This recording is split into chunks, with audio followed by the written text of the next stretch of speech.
এক গ্লাস পানি ঢেলে দাও, ফ্যাক ফ্যাক করো, ডালি খাতে পারে না, প্যারালাইসিস হয়েছে নাকি, আর তো গড়িয়ে গেছে, পানি ঢেলে দিল। আমার লুঙ্গিটা ময়লা হয়ে গেছে, ধুয়ে নতি পারে না, তুমি কয়দিন আমার ছায়া দিয়ে দাও, খেদমত করতেছি। বহু আগে, অনেক আগে আমার এক মামা আছে, করবি গেলাম এই মামা কাটিয়ে দিস তোরা এইটু লিখতে, এ তো আমাকে ওদিকে যায়, সে আমার ধরবে না যে কোন মামা, কিন্তু ওকে 100 সত্যি। আমি সে সব 3 বা 4-এ পড়ি, ছোটবেলা থেকে একটু চঞ্চল ছিলাম, তাই সে দেখি আমার মামা বাড়িতে বেরোচ্ছে, এই সাইড বেড়ে কালী মাহানো। আমি কে মামা আপনার ওই কালী? তোমার মামি খেদমত করছে। কি খেদমত করলো? কইছিলাম 4টে কলই ভাইজে দিতে, সে তা ধরে বিয়ে করছে, খেদমত করছে।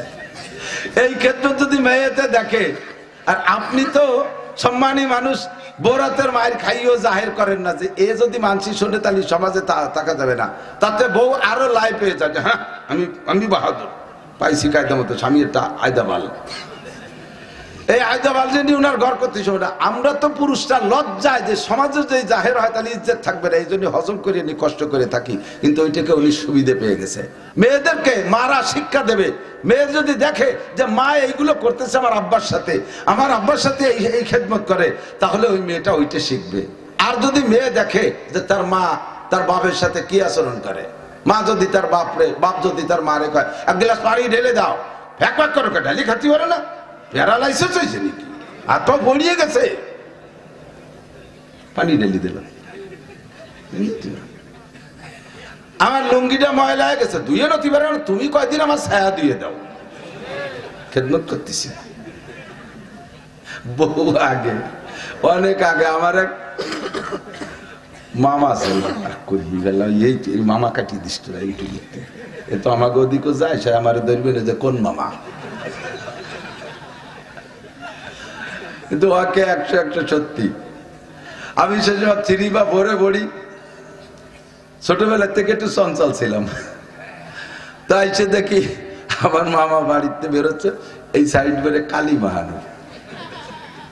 আমি কে মামা আপনার ওই কালী? তোমার মামি খেদমত করছে। কি খেদমত করলো? কইছিলাম 4টে কলই ভাইজে দিতে, সে তা ধরে বিয়ে করছে, খেদমত করছে। এই খেদমত যদি মেয়েতে দেখে, আর আপনি তো সম্মানী মানুষ, বৌরাতের মায়ের খাইও জাহের করেন না, যে এ যদি মানসি শুনে তাহলে সমাজে থাকা যাবে না, তাতে বউ আরো লাই পেয়ে যাবে, হ্যাঁ আমি বাহাদুর পাইছি কায়দা মতো, স্বামী একটা আয়দা বাল, এই আয়দা বাল যে নিয়ে উনার ঘর করতে সময়। আমরা তো পুরুষরা লজ্জায় যে সমাজের যে জাহের হয় তাহলে ইজ্জত থাকবে না, এই জন্য হজম করে নি কষ্ট করে থাকি, কিন্তু ওইটাকে উনি সুবিধে পেয়ে গেছে। আর মেয়েতে জীবন ভরে দেখতেছে আমার মা আব্বার সাথে এই আচরণ করে, তাতে আব্বা চুপ করে মেনে নেয়, মার কাপড় আব্বা ধুয়ে দেয়, মার ভাত আব্বা বাড়িয়ে দেয়, মার বিছানা আব্বা ঠিক করে দেয়, মা আব্বারে ঝাড়ি মারে, আব্বা চুপ করে থাকে। এই সবগুলো দেখে দেখে প্র্যাকটিস হয়ে গেছে। এবার এই মেয়েটার বিয়ে দিয়েছেন একবারই, সেই ছেলেটা আল্লাহর রহমতে শহীদ বংশের পাঠান, শিক্ষিত ছেলে, সেরকম হ্যান্ডসাম, সবকিছু মিলে যায়। উনিও যাইয়া ওনার মা যেমন ওনার বাপের সাথে যাওয়ারছে, ও বাড়ি যায়, উনি ওই ওরা শুরু করে দিয়েছে। আর সে কি আর ওই বার্তা দিয়া মানুষ, সন্ধ্যের আগে একেবারে 1 তালাক 2 তালাক 3 তালাক, তোর মা তালাক, তোর বাপ তালাক, তোর গোষ্ঠী শুদ্ধ তালাক, তোর হুজুরও তালাক, ঘটি বাটি দিয়ে ব্যাটিং বুটিং দিয়ে ফাটাই দিয়েছে, কান্তি কান্তি দিয়েছে, তোমার জামাই আমার 3 চিল্লেই ফাটাই দিয়েছে। কেন কি হয়েছে, কি করছিস তুই? তুমি আব্বার সাথে যাওয়ার, আমি অল্প একটু তাই হচ্ছে। মেয়েটার কপাল খোলাইছে, হাসি উড়োই দিয়েন না, বহু আজ করি, এগুলো আসে না সবসময়, এগুলো সমাজে একান্ত জরুরি। আদর্শ মুসলিম পরিবার গঠন, কতক্ষণ 40 দিন নবী আলাইহিস সালাতু ওয়াস সালাম গারে হেরায় আল্লাহর সন্ধানে গিয়েছে। কোন ইশারায় কে যে পাঠাইলো কিছুই জানা নেই। আল্লাহকে খুঁজছে গারে হেরায়। যারা হাজী সাহেবরা গিয়েছেন জাবালে নূর, যদি গারে হেরায় ঢুকে থাকেন তাহলে জানেন গারে হেরা কেমন। নিচের থেকে ও বোঝা যাবে না, নিচের থেকে বেডঙ্গা একটা পাহাড়, ডকশট নেই, অনেক ডকালা পাহাড় আছে, কিন্তু ওই পাহাড়টার কোনো ডকই নেই। উপরে যাই এই গুহাটা বড় বেশ ব্যতিক্রম গুহা, একেবারে ছাদের পর উঠে যেতে হবে উপরে, এরপরে দক্ষিণ দিকে একটু নামতে হবে। ওই নামাটা কঠিন, ঝুঁকিপূর্ণ, পাহাড়টা হয়েছে কেন ঝুলানোর মতো, স্লিপ করলে একেবারে ডাইরেক্ট নিচে পড়া ছাড়া উপায় নেই। গত বছর 4 আগে এক যুবক পড়ে মরে গেছে। তো গারে হেরা হুজুর আলাইহিস সালাতু ওয়াস সালাম 40 দিন সেখানে ইতিকাফ করছেন। সে সময় তার মসজিদ নেই। ইতিকাফ মানে নিজেকে বন্দী রাখা, রুকে থাকা সকল দুনিয়াবি ঝামেলা থেকে, সবকিছু পরিত্যাগ করে সেখানে।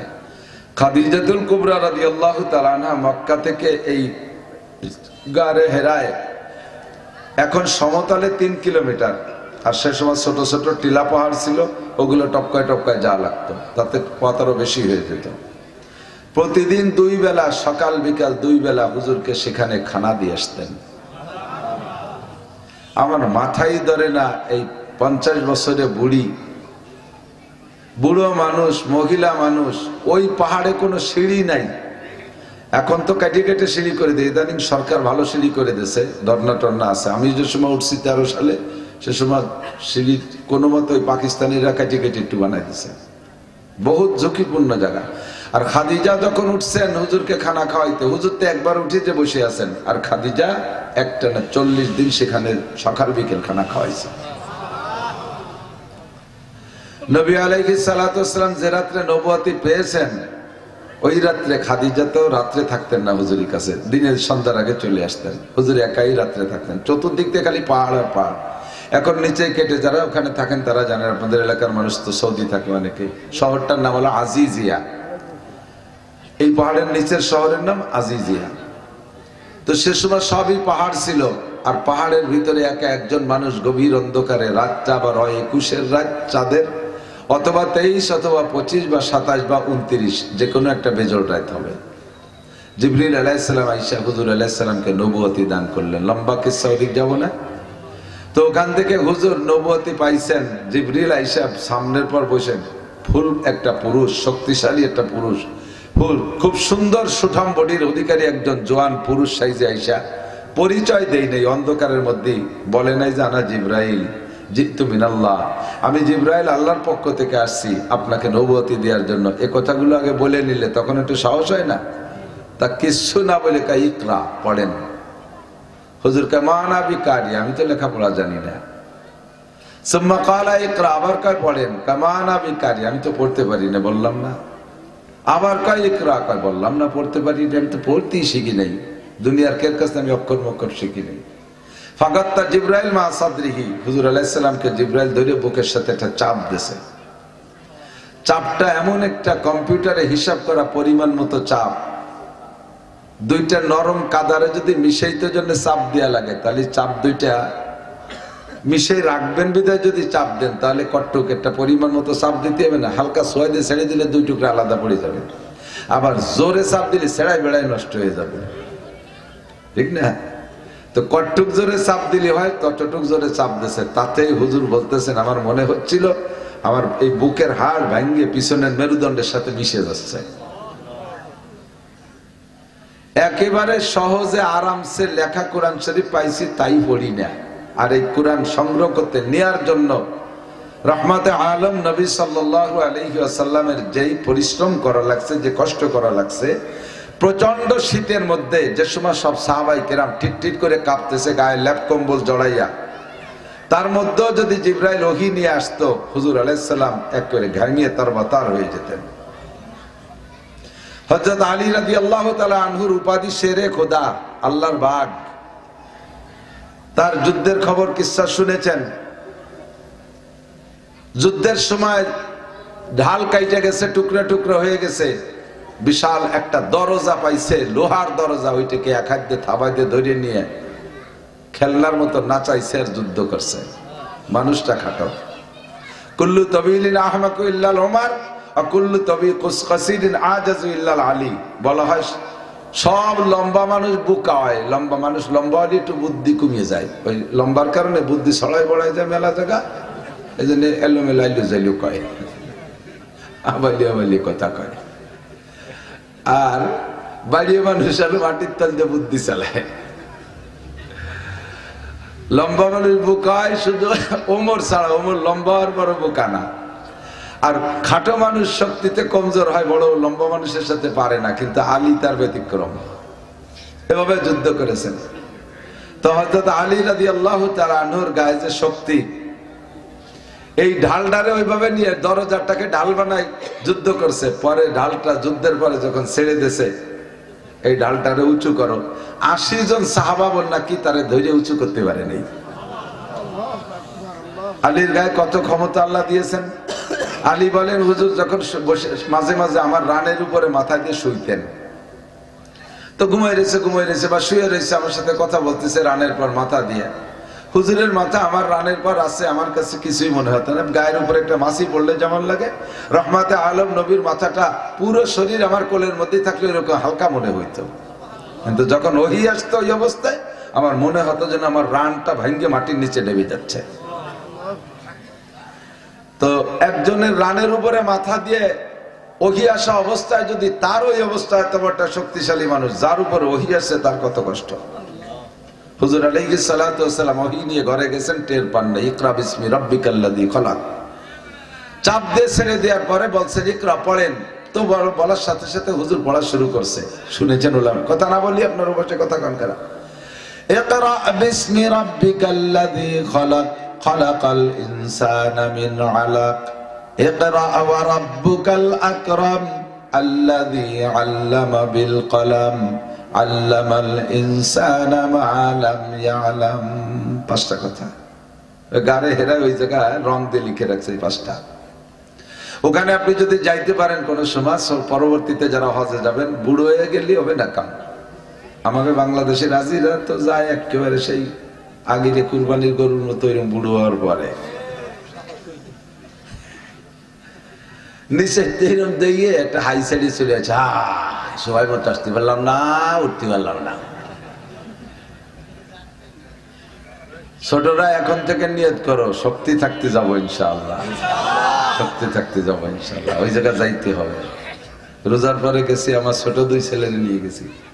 আমি উঠতে সাহস পাইলে ওরা উঠে চলে গেছে সেই জায়গাতে, ঘুরে ঘিরে আসছে। ঢুকলে আপনি ওখানে গিয়ে বসবেন, গারে হেরার মধ্যে আপনার মনে হবে যেন জিবরিল আলাইহিস সালাম আপনার সাথেও সাক্ষাৎ করবে। এমন একটা মজা তৈরি হয়ে যায় ওখানে গেলে। আল্লাহ আমাদের নসিব করে সবাইকে, আমিন। তো ইকরা বিসমি নিয়া আর জিবরাইলের এই চাপ খেয়ে হুজুরের গায়ে জ্বর এসে গেছে। ভোর হইলে নেমে বাসায় যাইয়া খাদিজাকে বলতেছে, খাদিজা জাম্মিলুনি জাম্মিলুনি জাম্মিলুনি, আমারে কম্বল দিয়ে জড়াই ধরো, দেখো আমার গায়ে জ্বর এসে গেছে, কাঁপতেছে। তো খাদিজাতুল কুবরা রাদিয়াল্লাহু তাআলা আনহা শিক্ষিতা মহিলা, উনি হুজুরকে বলতেছেন, হুজুর ঘটনা কি, আপনি এইভাবে কাঁপতেছেন কে, একটু বলেন কি হয়েছে, এই কয়দিন ভালো ছিলেন? তো হুজুর বলতেছে, খাদিজা রাত্রে এই ঘটনা ঘটছে। খাদিজা খুশিতে বাগবাগ।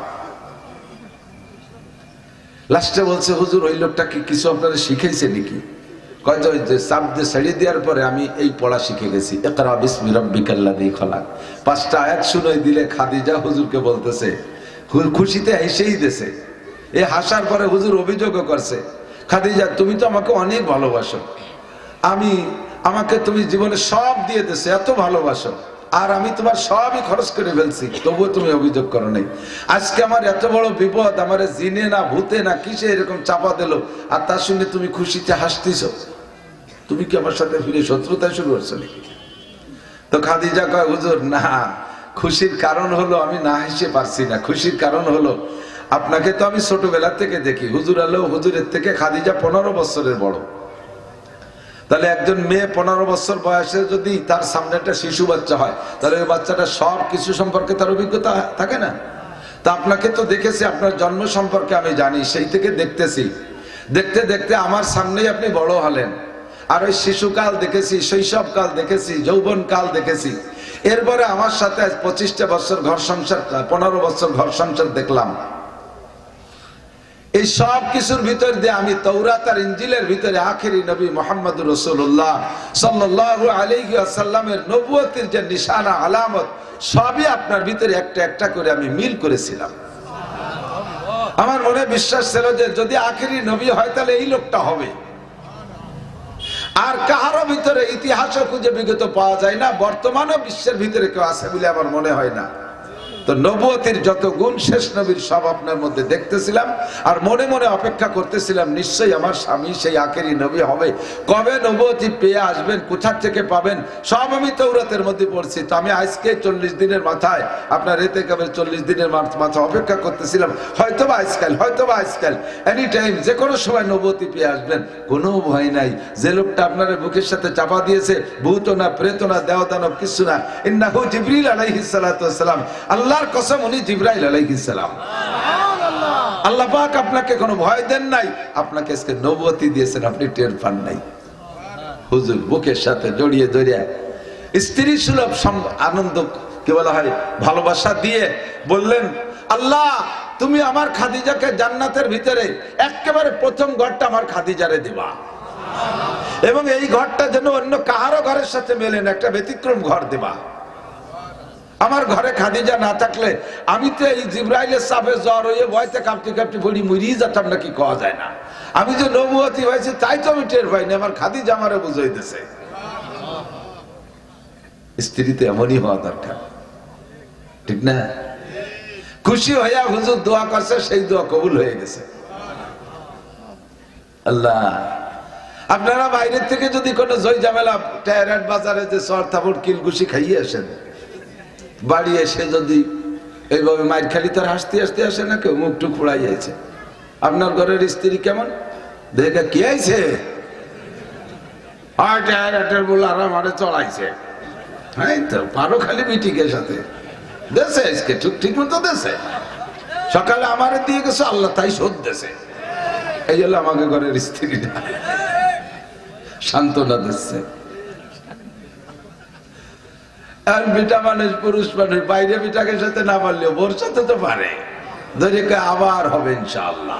চুল ধরে এবার আইলু লাঠি দাও লাগে, রাস্তার বিটাকে কাছে মার খাইয়ে সেই মার যোদ্ধায় বোর বিটি, এরকম কিছু বাহাদুর আছে না?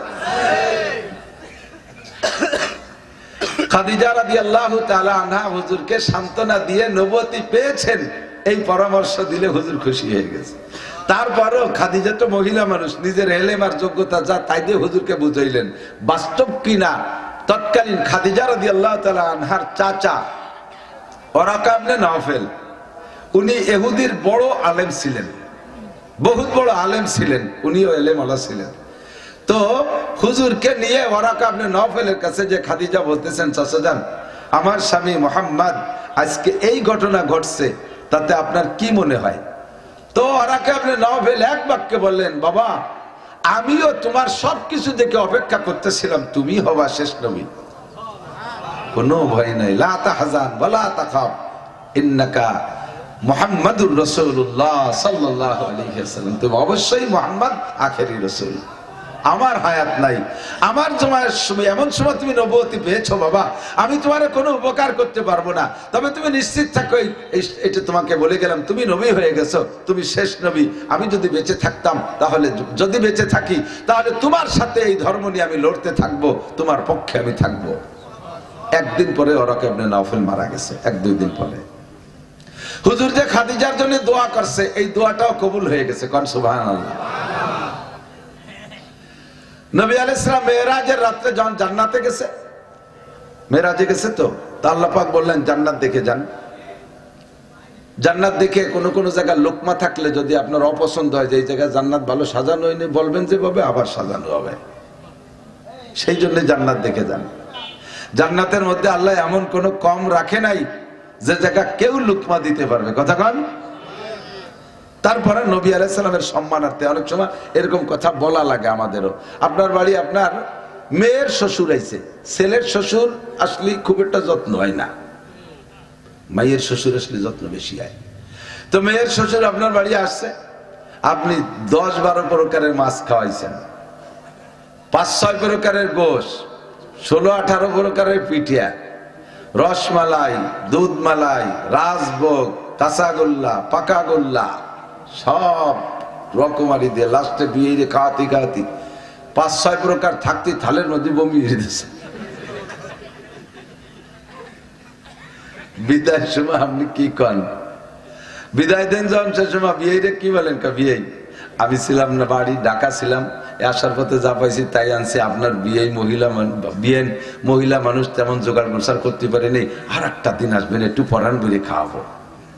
বাংলার জমিনে যা ভালো ভালো পাওয়া যায় সব খাওয়াইয়া শেষে এই কথা কয়। এ কথার মানে কি? এটা হলো বেশি অতিরিক্ত ভালোবাসা আর মোহাব্বত ঢেলে দেয়া ভাষা, বাকি খাওয়ানোর মতো আর কিছু নাই। আমরা যেমন বলি আল্লাহ পাক নবীকে সেরকম বললেন। জান্নাত আপনি দেখেন কোথাও লুকমা পাইলে বলবেন ওটা আবার ঠিক করা হবে, এই জন্যই জান্নাত দেখতে যান। নবী আলাইহিস সালাম জান্নাতের মধ্যে ঢুকছে, ঢুকেই দেখে এর সর্বপ্রথম একটা ঘর, বাইতুম মিনাল কাসাব।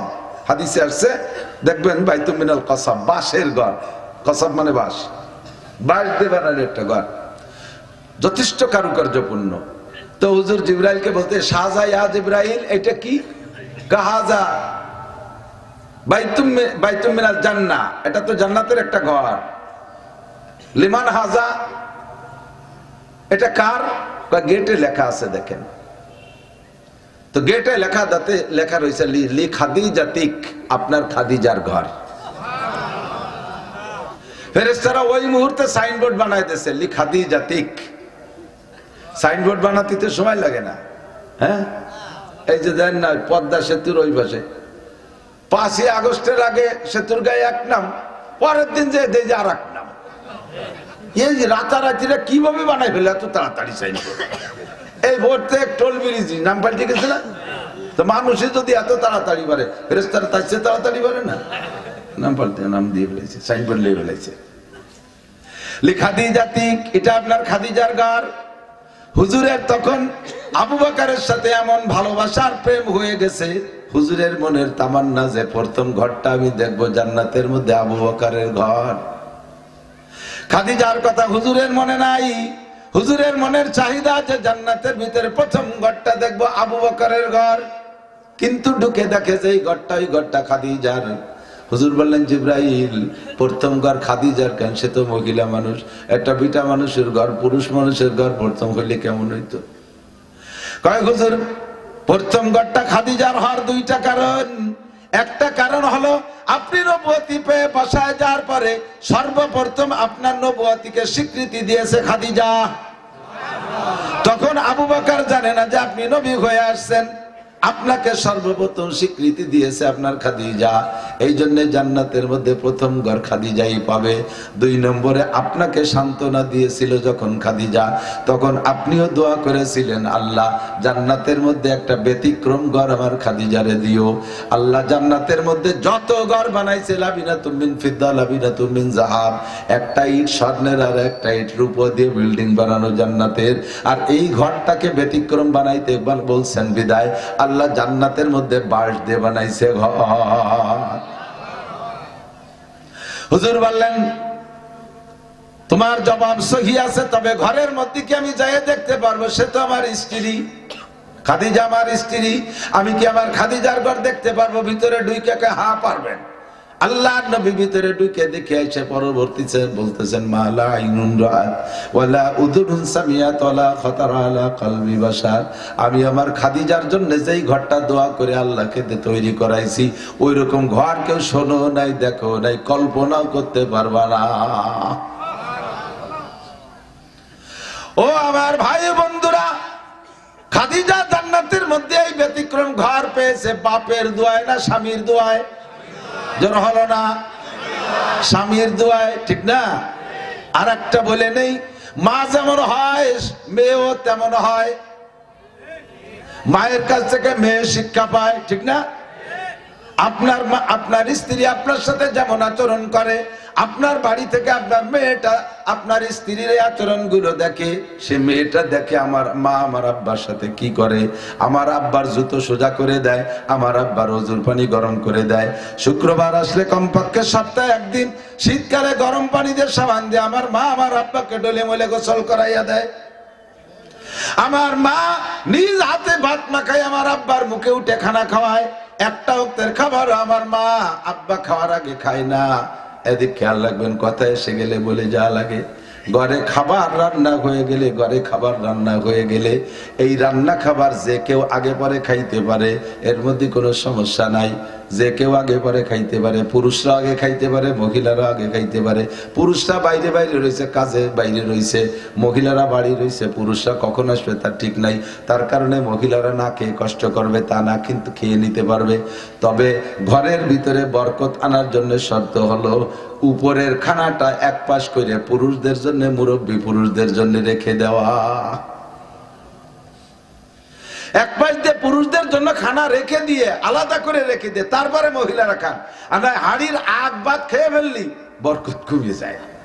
আর মহিলারা তেন চুলোর পিঠি পাটার সাথে ডুলি মায় নয়, বরকত চুলোর পিঠিতে শেষ। সুলাইমান আলাইহিস সালাতু ওয়াস সালাম সারা দুনিয়ার রাজা ছিলেন। সুলাইমান নবী আলাইহিস সালাম, ঠিক না? উনার বাবরচি খানায়, মেহমান খানায় শুধু পাখি জবাই হইতো, পাখি জবাই হইতো।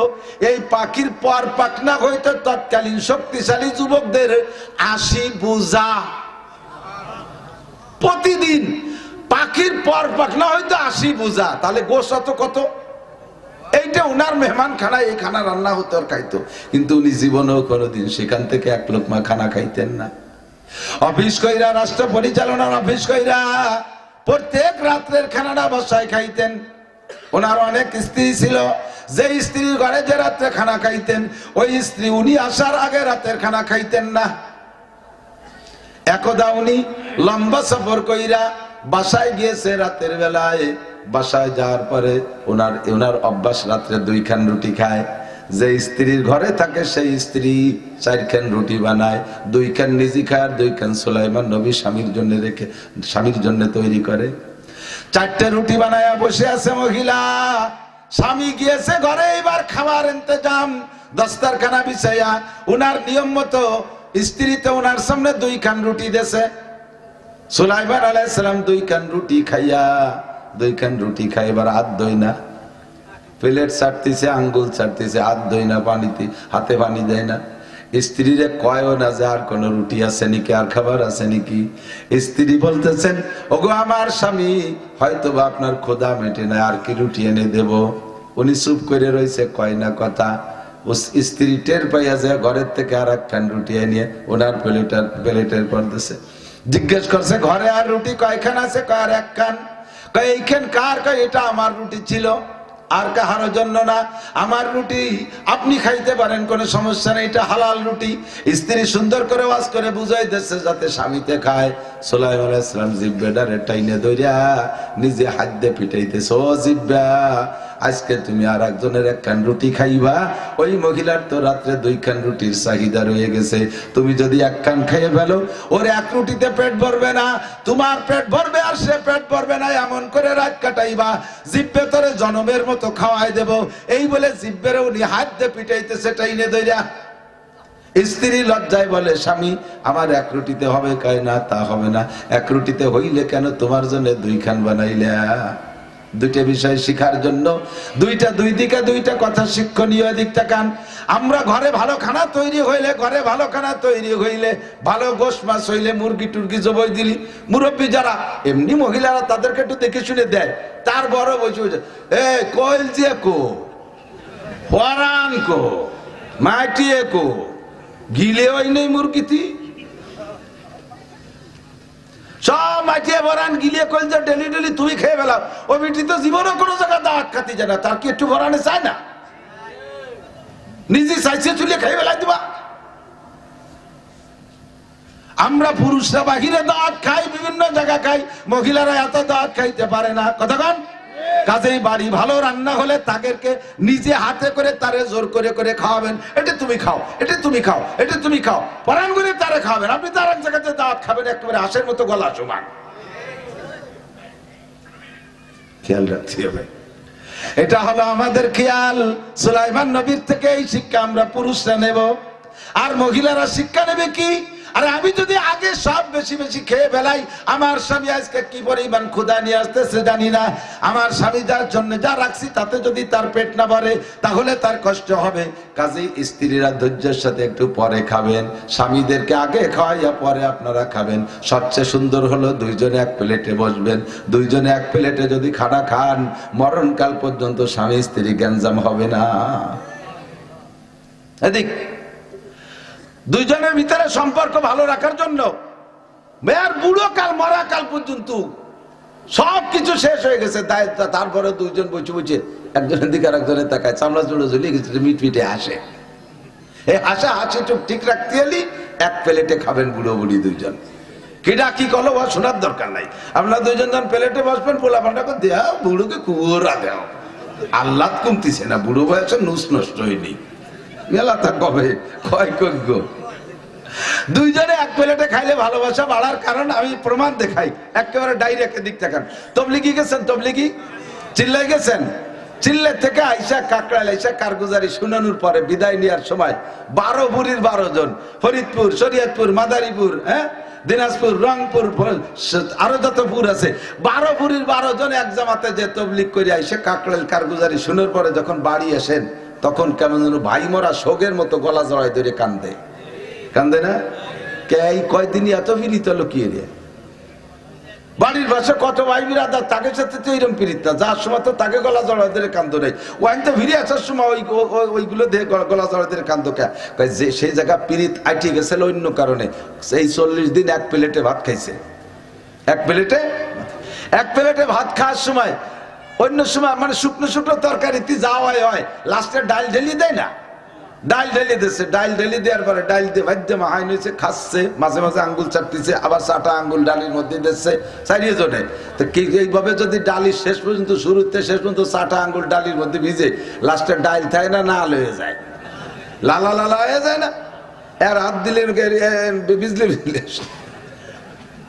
সেটু ফেলাই দেয় না, তাও কাড়াকাড়ি ওরে খায়, প্লেট চাইটিয়ে খায়। এই জিব্বের আঙ্গুলির মাধ্যমে জিব্বের থেকে লালা এ ডাউলির মধ্যে ঢুকছে 4 জনের, এরপরে ওই লালা ভাগ হয়ে গেছে, এর লালা ওর পেটে, ওর লালা ওর পেটে, এভাবে আঙ্গিক সম্পর্ক হয়ে গেছে, যার কারণে 40 দিনে যে ভালোবাসা এটা থুইয়া আসা যায় না, গলা জড়াই দিয়ে কান্নাকাটি হয়, এর কারণে ওখান থেকে কান্নাকাটি হয়।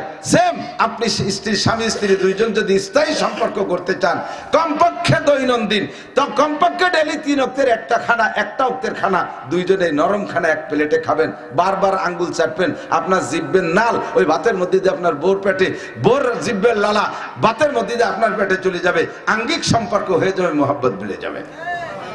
সিদ্দিকা আয়েশা বলেন, আমি আর হুজুর আলাইহিস সালাম যখন খানা খাইতে বসতাম, আমি যে গিলাসে পানি খাইতাম, আমি কাঁচের গিলাসে, হুজুর কাঁচের গিলাস পছন্দ, আমি যে গিলাসে পানি খাইতাম এভাবে ঠোঁটকল মিশিয়ে পানি খেয়ে গিলাসটা রেখে দিছি, হুজুর ওই গিলাসেই পানি খেতেন, এবং আমার ঠোঁটের যে দাগটা পড়ছে গুড়াইয়ে সেই পাশ আমার ঠোঁটের সাথে হুজুরের ঠোঁট মিশিয়ে সেখানে পানি খাইতেন। আমি গোশত কামড়ায় রেখে দিতাম, দাঁতের যে দাগগুলো রাখছে হুজুর সেই দাঁতে দাঁতে দাঁত মিশিয়ে সেই গোশত সবাই খাইতেন, যার কারণে আমার মধ্যে আর হুজুরের মধ্যেই ভালোবাসা, খাদিজার মধ্যে আর হুজুরের মধ্যে এই ভালোবাসা। মেয়েদেরকে মারা শিক্ষা দেবে, মেয়ে যদি দেখে যে মা এইগুলো করতেছে আমার আব্বার সাথে, আমার আব্বার সাথে এই খেদমত করে, তাহলে ওই মেয়েটা ওইটা শিখবে।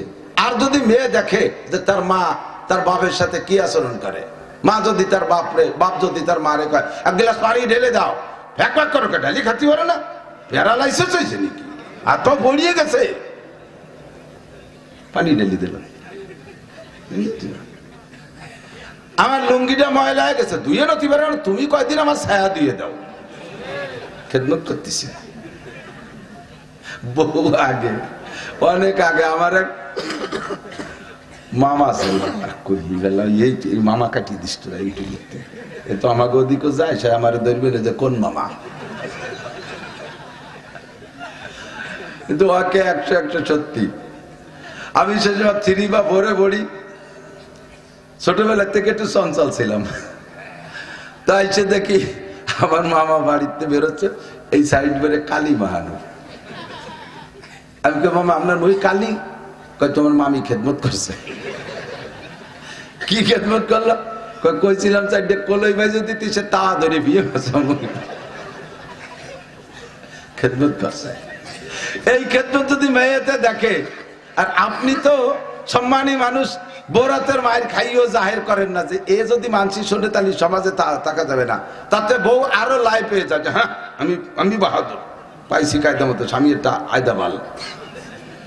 এই আয়জা বালজেনি উনার ঘর করতে সময় আমরা তো পুরুষরা লজ্জায় যে সমাজে যে জাহের হয় তাহলে ইজ্জত থাকবে না, এই জন্য হজম করে নি কষ্ট করে থাকি, কিন্তু ওইটাকে উনি সুবিধে পেয়ে গেছে।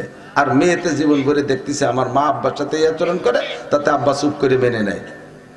মার কাপড় আব্বা দিয়ে দেয়, মার ভাত আব্বা বাড়িয়ে দেয়, মার বিছানা আব্বা ঠিক করে দেয়, মা আব্বারে ঝাড়ি মারে, আব্বা চুপ করে থাকে। এই সবগুলো দেখে দেখে প্র্যাকটিস হয়ে গেছে।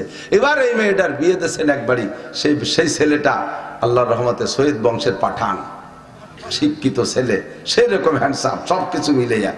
উনিও যাইয়া ওনার মা যেমন ওনার বাপের সাথে যাওয়ারছে, ও বাড়ি যায় উনি ওই ওরা শুরু করে দিয়েছে। আর সে কি আর ওই বার্তা দিয়া মানুষ সন্ধ্যের আগে একেবারে 1 তালাক 2 তালাক 3 তালাক, তোর মা তালাক, তোর বাপ তালাক, তোর গোষ্ঠী শুদ্ধ তালাক, তোর হুজুরও তালাক, গটি বাটি দিয়ে ব্যাটিং বুটিং দিয়ে ফাটাই দিয়েছে। কান্তি কান্তি গিয়েছে ও তোমার জামাই আমার 3 চিল্লাই ফাটাই দিয়েছে। কেন কি হয়েছে, কি করছিস তুই? তুমি আব্বার সাথে যাওয়ার, আমি অল্প একটু তাই হচ্ছি। মেয়েটার কপাল খোলাইছে, হাসি উড়াই দিয়েন না। বহু আজ করি, এগুলো আসে না সব সময়, এগুলো সমাজে একান্ত জরুরি। আদর্শ মুসলিম পরিবার গঠন, কতক্ষণ মায়ের থেকে মেয়েতে শিখবে, আদর্শ শিখবে। মা হলো প্রথম উস্তাদ। মানুষে বাপের বাড়ি থাকে, বাপের এলাকায় আমাদের জন্ম এবং বাপের ভিটে আমাদের জন্ম, কিন্তু ভাষার নাম মাতৃভাষা। আর বাপের বাড়ি বসবাস করি, অথচ জায়গার নাম মাতৃভূমি। কি ভূমি? মাতৃভূমি বলে না পিতৃভূমি বলে? মাতৃভূমি। ভাষার নাম কি? মাতৃভাষা। বাপের এলাকায় থাকে, অথচ ভাষার নাম মাতৃভাষা। তার কারণ হলো সন্তানরা ভাষা শেখে মায়ের কাছ থেকে। আর মাতৃভূমি এর জন্য বলে নিজের মাকে যেমন ভালোবাসবা, নিজের এলাকার ভূমিকে ওই রকম ভালোবাসবা। মায়ের মতো ভালোবাসা থাকবে ভূমির সাথে, তাই মাতৃভূমি। আর মায়ের কাছ থেকে শিক্ষা গ্রহণ করবে। মা হলো প্রথম মাদ্রাসা, মা হলো প্রাইমারি, মা হাই স্কুল, মা কলেজ, মা বিশ্ববিদ্যালয়, মা বিসিএস শিক্ষক, মা ডাক্তারি শিক্ষক, সর্বশ্রেষ্ঠ শিক্ষক হলেন মা। মা আমার মুহাদ্দিস, মা আমার কারি সাহেব, মা আমার হাফেজ সাহেব। আমার ভালো করে মনে আছে তখন আমি অক্ষর শিখি নাই, আরবিতে অক্ষর বর্ণমালা শিখে পারি নাই। রাতের বেলা আমার মা আমাকে কোলের মধ্যে শোয়াইয়া সূরা ফাতিহা থেকে নিয়ে, সূরা ফাতিহা তারপরে নাচ থেকে নেই দিক সূরা আত-তিন পর্যন্ত আমার মা আমাকে শুয়ে শুয়ে মুখস্থ করাইছে, আয়াতুল কুরসি পড়াইছে। এখন যত ছোট ছোট দোয়াগুলো আমি ব্যবহার করি, খানা খাওয়ার দোয়া, বাথরুমে যাওয়ার দোয়া, বেরোনোর দোয়া, সব দোয়া আমার মা আমাকে শিখাইছে। কোলের মধ্যে রাইখা ঘুমানোর দোয়া, ঘুম থেকে উঠানোর দোয়া। পরে মাদ্রাসায় যায় আর এগুলো আমার পড়ে মুখস্থ করা লাগে নাই। মা হলেন আমার প্রথম শিক্ষিকা। মায়ের কাছ থেকে যা শেখা যায় অন্য কোনো জায়গার থেকে তা শেখা যায় না। কতক্ষণ ঠিক কি ঠিক না? এজন্য মায়ের কাছ থেকে সন্তানরা শিখবে, তো মাটা আদর্শ মা হতে হবে। খাদিজাতুল কুবরা 40 দিন বিশ্ব নবীকে এভাবে খেদমত করেছেন। আর নবী নবুয়তি পেয়ে ঘরে আসার পরে এমন একটা কাজ করে দেখাইছেন, যার বুনিয়াদে নবী পাক দোয়া করেছেন, আল্লাহ পাক তার দোয়া কবুল করে জান্নাতের মধ্যে প্রথম ঘরটা বানাই দিয়েছে। সেই খেদমত দেখেছে মেয়ে ফাতেমাতুজ জাহরা রাদিয়াল্লাহু তাআলা আনহা। আমার মা আমার আব্বার সাথে কি করে এইটা দেখেছে মেয়ে ফাতেমা। সব মেয়েরাই ভালো ছিল নবী পাকের, তবে সবচেয়ে বেশি প্রিয় কন্যা ছিলেন হুজুরের কাছে ফাতেমা নবী পাকের সব আদর্শগুলো একেবারে পুঙ্খানুপুঙ্খ ধরে রেখেছেন। মদিনায় হিজরত করে যাওয়ার পরে হাজী সাহেব যারা গিয়েছেন তারা দেখেছেন মসজিদে বেলালের দিক যাইতে ওই জায়গাতে বড় সাহাবাদের কয়েকজনের নামে ছোট ছোট মসজিদ আছে। মসজিদে আবু বকর, মসজিদে ওমর, মসজিদে আলী, মসজিদে উসমান, ছোট ছোট। এখন ভেঙে সমান করে ফেলাইছে। এখন একটা মসজিদে আছে, সম্ভবত মসজিদে ওমর আছে একটা, এটা একটু সুন্দর করে করছে। তো ওই মসজিদে আলী যে জায়গা, ওই জায়গা হযরত আলীর বাড়ি। এই 4টে মসজিদ কেন? ওনাদের বাড়ি ওই জায়গা ছিল। পরে ওইগুলো ওনাদের ইন্তেকালের পরে ধীরে ধীরে সেই জায়গাটারে মসজিদ বানাই দেয়, ছোট ছোট 5 মসজিদ। হযরত আলী রাদিয়াল্লাহু তাআলা আনহুর বাড়ি সেই জায়গা এখন মসজিদে আলী, ওই জায়গা হযরত আলীর বাড়ি। মসজিদে নববীর পাশ দিয়ে বিশাল ফাঁকা জায়গা এখনো আছে, তখনও ছিল। এখন ছাতা বানাই দিয়েছে, ছাতা শাপলা ফুলের মতো ছাতা, এভাবে বন্ধ হয় আর এভাবে খুলে যায়। সুন্দর দেখতে, বড় সুন্দর। ফজরের নামাজ মসজিদে পড়েন সব সাহাবায়ে কেরাম। রাতে শুয়ে পড়ছেন ফাতেমা আর আলী। রাতের গভীর হয়ে গেছে, গভীর রাত্রে হযরত আলী রাদিয়াল্লাহু তাআলা ডাক দিয়ে বলতেছেন, ইয়া ফাতেমা তু জিনি বিল মা, ফাতেমা একটু পানি পান করাও।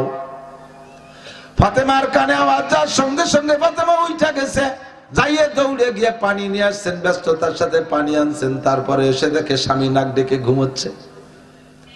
চিন্তায় পড়ে গেলেন, কি করব, ওটাইকে উঠায় পানি পান করাবো নাকি পানি রেখে শুয়ে পড়বো। দ্বিমুখী হয়ে গেলেন। চিন্তা করলেন, যদি আমি এখন ডাইকা ঘুম ভাঙ্গাইয়া পানি পান করাই, সারাদিন পরিশ্রম করা মানুষ, পরিশ্রান্ত ক্লান্ত মানুষ, তার তাজা ঘুম, কাঁচা ঘুম, এই ঘুম ভাঙ্গায় পানি পান করাইলে কষ্ট হবে, কাজেই থাক, ডাকা যাবে না। তাহলে কি পানি রেখে শুয়ে পড়বো? পানি রেখে যদি শুয়ে পড়ি, আবার আমার যদি কড়া ঘুম এসে যায়, সেই ঘুমের ভিতরে ডাক দিলে যদি পানি না দিতে পারি, স্বামীর কষ্ট হবে। থাক, আজকে বহু ঘুমাইছি, জীবনে অনেক ঘুমাইছি, আজকে ঘুম হবে না। পানির গিলাস হাতে করে হযরত আলীর মাথার কাছে দাঁড়িয়ে আছে। দাঁড়িয়ে থাকতে থাকতে রাতের মধ্যে আর আলী ওঠে নাই। ফজরের আজান বিলাল যখন মসজিদে নববীতে আজান দিয়েছে, হযরত আলীর কানে আজানের আওয়াজ গেলে আলী চোখ খুলে ফেলছেন। বাম পাশে হাত দিয়ে দেখে হযরত ফাতেমা নাই। চোখ খুলে দেখে মাথার কাছে একটা মহিলা দাঁড়ানো। মান আনতে, তুমি কে? কয়, আনা ফাতেমা, আমি ফাতেমা। কি ব্যাপার, তুমি দাঁড়িয়ে আছো? কয়, কেন, আপনি গভীর রাত্রে পানি চেয়েছিলেন, তাকে ভুলে গেছেন নাকি? আমি সেই পানি নিয়ে আসছি, এসে দেখে আপনি ঘুমিয়ে গেছেন, আর ডাকি নাই, আপনার কষ্ট হবে বিদায় পানি রেখে আমিও শুয়ে পড়ি নাই। পুনরায় চাইলে দিতে দেরি হবে, আপনার কষ্ট হবে, সেই থেকে আমি পানি হাতে করে আপনার মাথার কাছে দাঁড়িয়ে আছি গো স্বামী। পানি কখন খাবেন? হযরত আলী লাফতে উঠা বুকের সাথে জড়িয়ে ধরে বলছে, ফাতেমা, আমি যে রাতে পানি চেয়েছিলাম তা আমার তো মনেই নাই। অনেক সময় ঘুমের মধ্যে মানুষের কথা কয়, সেই কথার মতো হয়তো বলে বেলায় স্যার ফাতেমা পানি নিয়ে আসছে। ফাতেমাকে বলছে, ফাতেমা, তাহলে তুমি তো আজকে সারা রাত ঘুমাও নাই, আমার খেদমতে নিয়োজিত তাইকা? কয়, না, ঘুমাই নাই। কয়, তোমার কাছে করজোড় অনুরোধ, আজকে রাতের এই ঘটনাটা তোমার আব্বাজির কাছে বলবা না? ফাতেমা কয়, কথা বলার কি আছে, আপনি তো স্বামী, আমার কাছে খেদমত পাবেন, সেই খেদমতে আমি আসছি, এটা আব্বার কাছে বলার কি আছে? বললেই বা অসুবিধে কি? আমার আব্বা তো আর অন্য আব্বার মতো না, আমার আব্বা তো আমাকে আপনার এই খেদমতের জন্য পাঠিয়েছে। কয়, না ফাতেমা, তারপরে তুমি বলবা না? যদি বিশ্বনবী শোনে আমি তোমাকে এইভাবে সারা রাতটা ঘুমাইতে দেই নাই, তাহলে আমাকে ডেকে ধিক্কার দেবে। আলী, আমার এত কলিজার টুকরা সন্তান মেয়েটাকে তুমি স্ত্রী হিসেবে এভাবেই কি ব্যবহার করো? তুমি ঘুমাইছো, আমার মেয়েরে ঘুমাইতে দাও নাই, কষ্ট পাবে, নবী আমারে ধিক্কার দেবে। তুমি বলো ফাতেমা, বলবা না? ফাতেমা কয়, আল্লাহর কসম, আমি জীবনে কোনোদিন আব্বার কাছে বলবো না, আপনি নিশ্চিত থাকেন। এই অভয় যখন ফাতেমা দিয়েছে আলীকে, হযরত আলী সঙ্গে সঙ্গে দোয়া করছে, রব্বি জাআল ফাতেমাতি সাইয়্যিদাতা নিসাই আহলিল জান্নাহ, আল্লাহ তুমি আমার ফাতেমাকে জান্নাতি নারীদের নেত্রী বানাই দিও। মাত্র আলী একবার বলে আলী হযরত ওযু বানাইয়া মসজিদে চলে গেছে। এ ভাই, খালি গল্প শুনেন না, আপনার মেয়েদেরকে এভাবে প্রশিক্ষণ করান, প্রশিক্ষণ দেন। আল্লাহু আকবার, মেয়েদেরকে এভাবে শিখায় পাঠান, তাহলে আপনি মেয়ের বাড়ি যখন বেড়াইতে যাবেন, দেখবেন আপনি খুশিতে বুক ফুলে যাবে। আপনার মেয়েটা এলাকারে জয় করে ফেলাইছে, ভালো ভালো বড় ধরনের রান্না, এই ওই বৌমারে নিয়ে আয়, তার রান্নার তুলনায় রান্না নাই। এই মেয়েটাকে নামাজ শেখানোর জন্য এখানে একটু তালিম দেওয়ার জন্য ওই বৌমারে ডেকে নিয়ে আয়। সংসারের সবাই প্রশংসা করে। আপনি যখন ওই মেয়ের বাড়ি বেড়াইতে যাবেন, যাওয়ার সময় চতুর্দিক দিয়ে আপনার কানে আওয়াজ আসবে, মানসি বলবে, কি বলবে? এই যে জামালের শ্বশুর আইছে, আরে বাবা, আল্লাহ একটা বউ দেশে, এলাকার সেরা বউ, লোকটানে পাইলে চুমা খাইতাম, এত ভালো মেয়ে বানায় আমাকে হাদিয়া দেশে। এই কথাটা উড়িয়ে উড়িয়ে কানে আসলে আপনার খুশি থাকবে না? খুশি থাকবে না? আর আপনার মেয়ে যদি ওই সেই মেয়েটার মতো হয়, আপনি যার সময়, এই ওই যে পাগলির বাবা আইছে, ওর বাবকে আজ পাগল নাকি, তার ঠিক কি? এ যদি কানে আসে, ব্যাগ বক জানেছেন হাতে তেমনি গড়িয়ে যাবে, আর ও জামাই বাড়ি যা আসবে না। মেয়ে তৈরি করেন, মেয়ে তৈরি করেন, ঠিক কিনা? আল্লাহু আকবার। হযরত ফাতেমা রাদিয়াল্লাহু তাআলা আনহার জন্য নবী পাক দোয়া করে চলে গেছেন। আলী রাদিয়াল্লাহু তাআলা দোয়া করে মসজিদে নামাজ পড়তে গেছে। মসজিদে ফজরের নামাজ পড়লে হুজুর আলাইহিস সালাতু ওয়াস সালাম সাহাবায়ে কিরামদের দিকে ফিরে বসেন ফজরে আর আসরে দুই ওয়াক্তে ফজর বাদ বসেন রাতের বেলা কেউ কোনো স্বপ্ন দেখলে তার ব্যাখ্যা দেওয়ার জন্য অথবা রাতে জিবরাইল করে নতুন ওহী আনলে সেই ওহীর খবর পৌঁছানোর জন্য আর সব সাহাবা এভাবে ক্লাসের মতো সামনে বসে থাকেন সবাই বসে তার ভিতরে বড় চারজন কাছে কাছে বসে আজকে যখন হুজুর সালাম ফিরে বসছে আলীর মধ্যে আগের থেকে প্যালপিটেশন শুরু হয়ে গেছে আরে ফাতেমা যদিও না কয় তাহলে সাংবাদিক তো অন্য সাংবাদিক আছে আর সাংবাদিকরা তো সাংঘাতিক আর যে সাংবাদিক আসবে সে সাংবাদিক কোনো মিথ্যে কথা কয় না ওই সাংবাদিক বলে দেবে তাহলে নবী পাক আমারে ডাইকে বসালি মানসির মধ্যে লজ্জা পাবো আজকে সালাম ফিরানোর সাথে সাথে আলী উঠে চলে গেছে আজার আলী বসে নাই যে যদি কিছু হয় তাই একে মধ্যে দেখ আমি তো সচককে না দেখি আর সকালে না শুনি চলে গেছে বাসায় যাই বাসার মধ্যে বসে রয়েছে পরাণ কাঁপতেছে দলবল করতেছে এর মধ্যে হুজুর যখন পিছনের দিক ফিরে বসছে মসজিদে নববীতে একটা গেট আছে তার নাম বাবে জিব্রাইল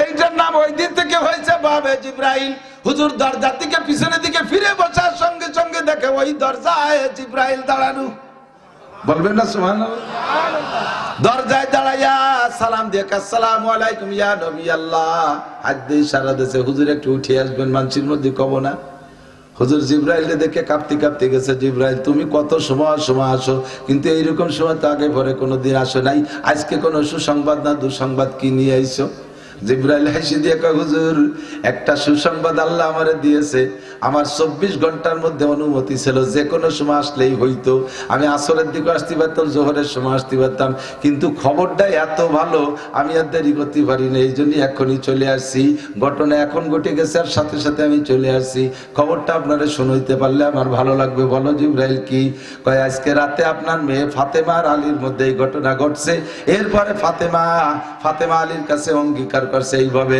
খুশি হয়ে আলী ফাতেমার জন্য জান্নাতি নারীদের নেত্রী হওয়ার দোয়া করেছে আল্লাহ পাক আজকে ফজরের সময় দোয়াটা কবুল কইরা নেছে সাইয়্যিদাতুন নিসাই আহলিল জান্নাহ ফাতিমাতু সাইয়্যিদাতুন নিসাই আহলিল জান্নাহ খুতবাতুল হাকামের মধ্যে পড়ে শুক্রবার শুনছেন না জান্নাতি নারীদের নেত্রী ফাতেমা আল্লাহ কবুল করে নেছে আলীর দোয়া হুজুর শুনে খুশিতে আত্মহারা হয়ে গেছে সাহাবায়ে কিরামদেরকে বললেন ইজলিসু আলা মাকানিকুম এই নড়াচড়া হইরো না যার যার জায়গায় বসো আমি খবরটা জায়গা মতো পৌঁছে দিয়েছি জিব্রাইল যেমন দেরি করতে পারে না আমিও সহ্য করতে পারতেছি না আমার মার খবর বাড়ি কই আসি হুজুর মসজিদে থেকে এবার ওই ফাঁকা আলীর বাড়ির দিকে রওনা দিয়েছে আলী উকি মারিয়ে দেখে যে সর্বনাশ করছে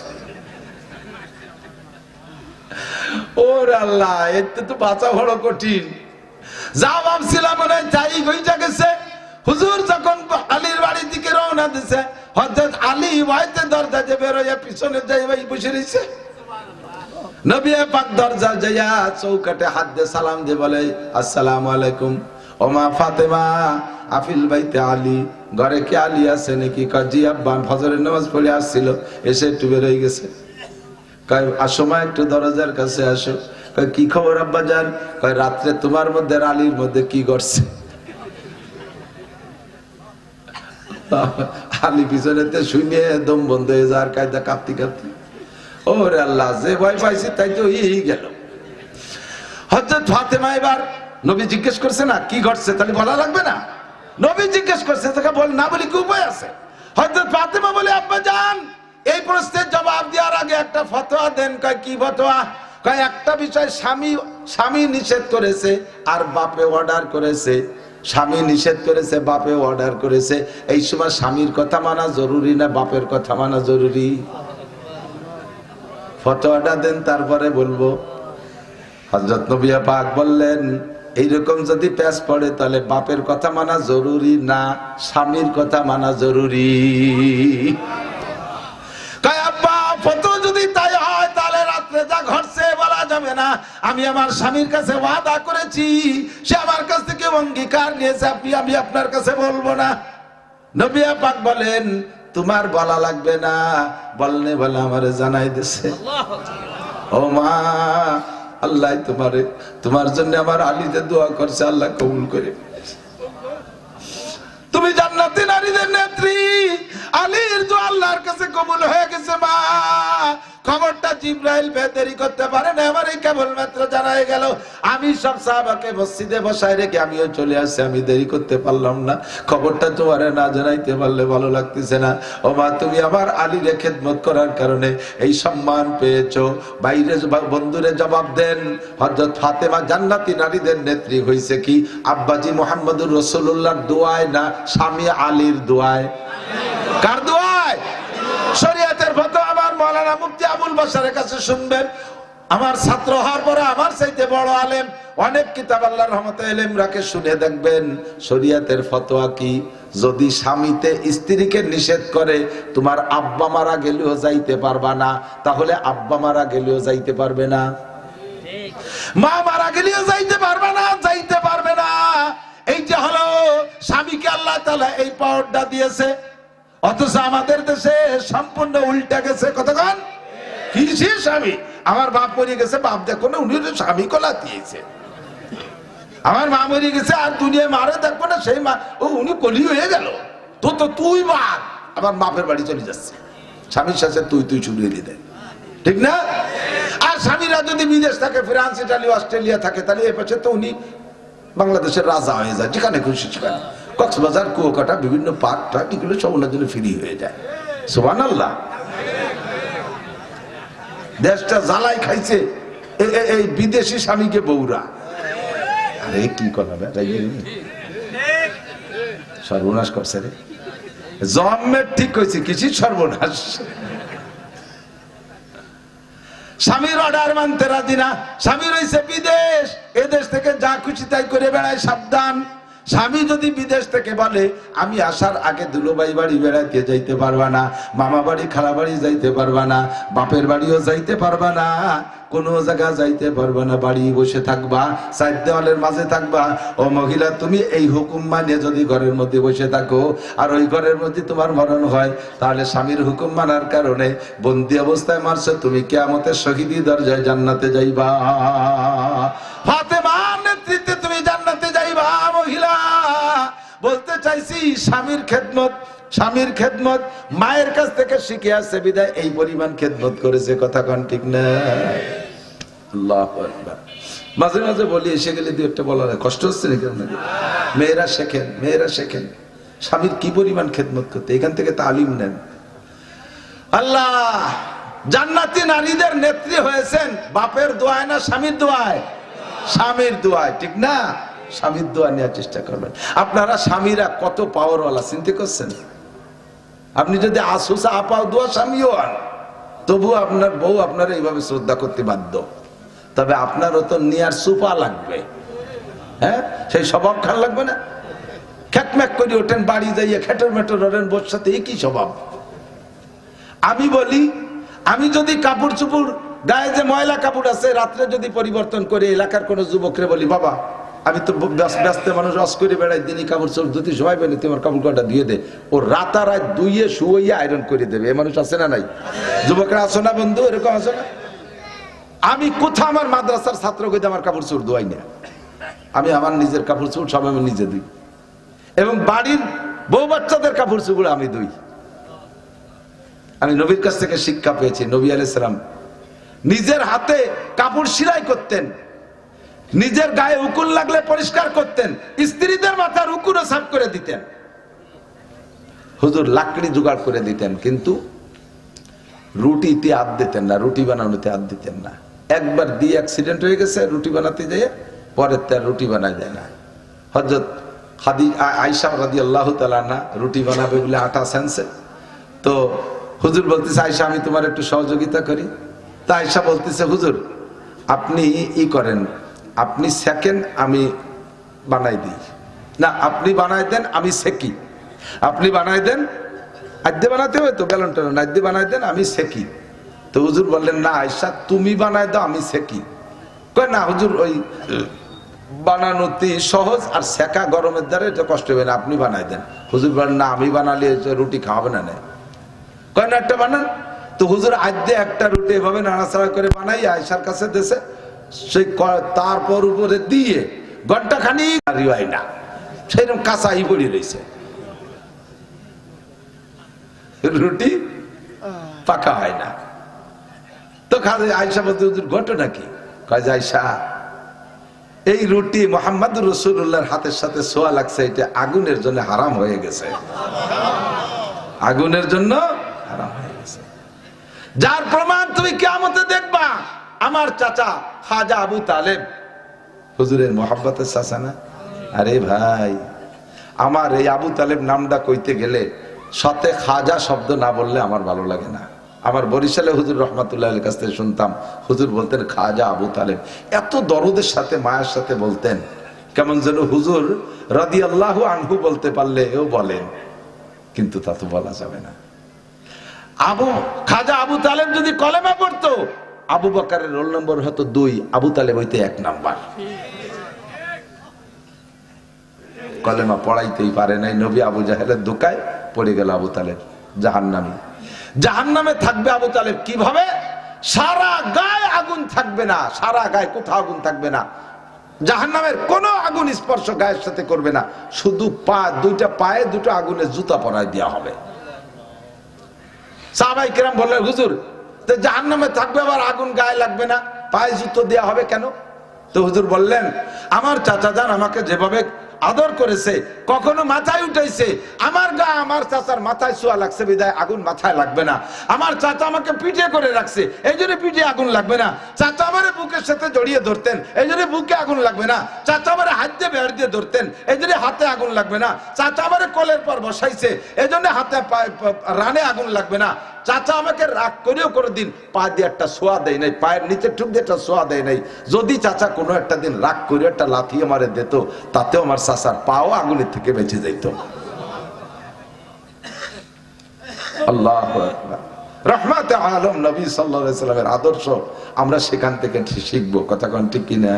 সেই নবী নিজে হাতে স্ত্রীদের খেদমত করতেন, লাকড়ি নিজে জোগাড় করতেন। আর আপনি পুরুষ ইনকাম করছেন বিদায় এক করে ভিটু বাউনি বসে হাত পাও চিবিয়ে দাও, মাথায় তেল মাহায় দাও।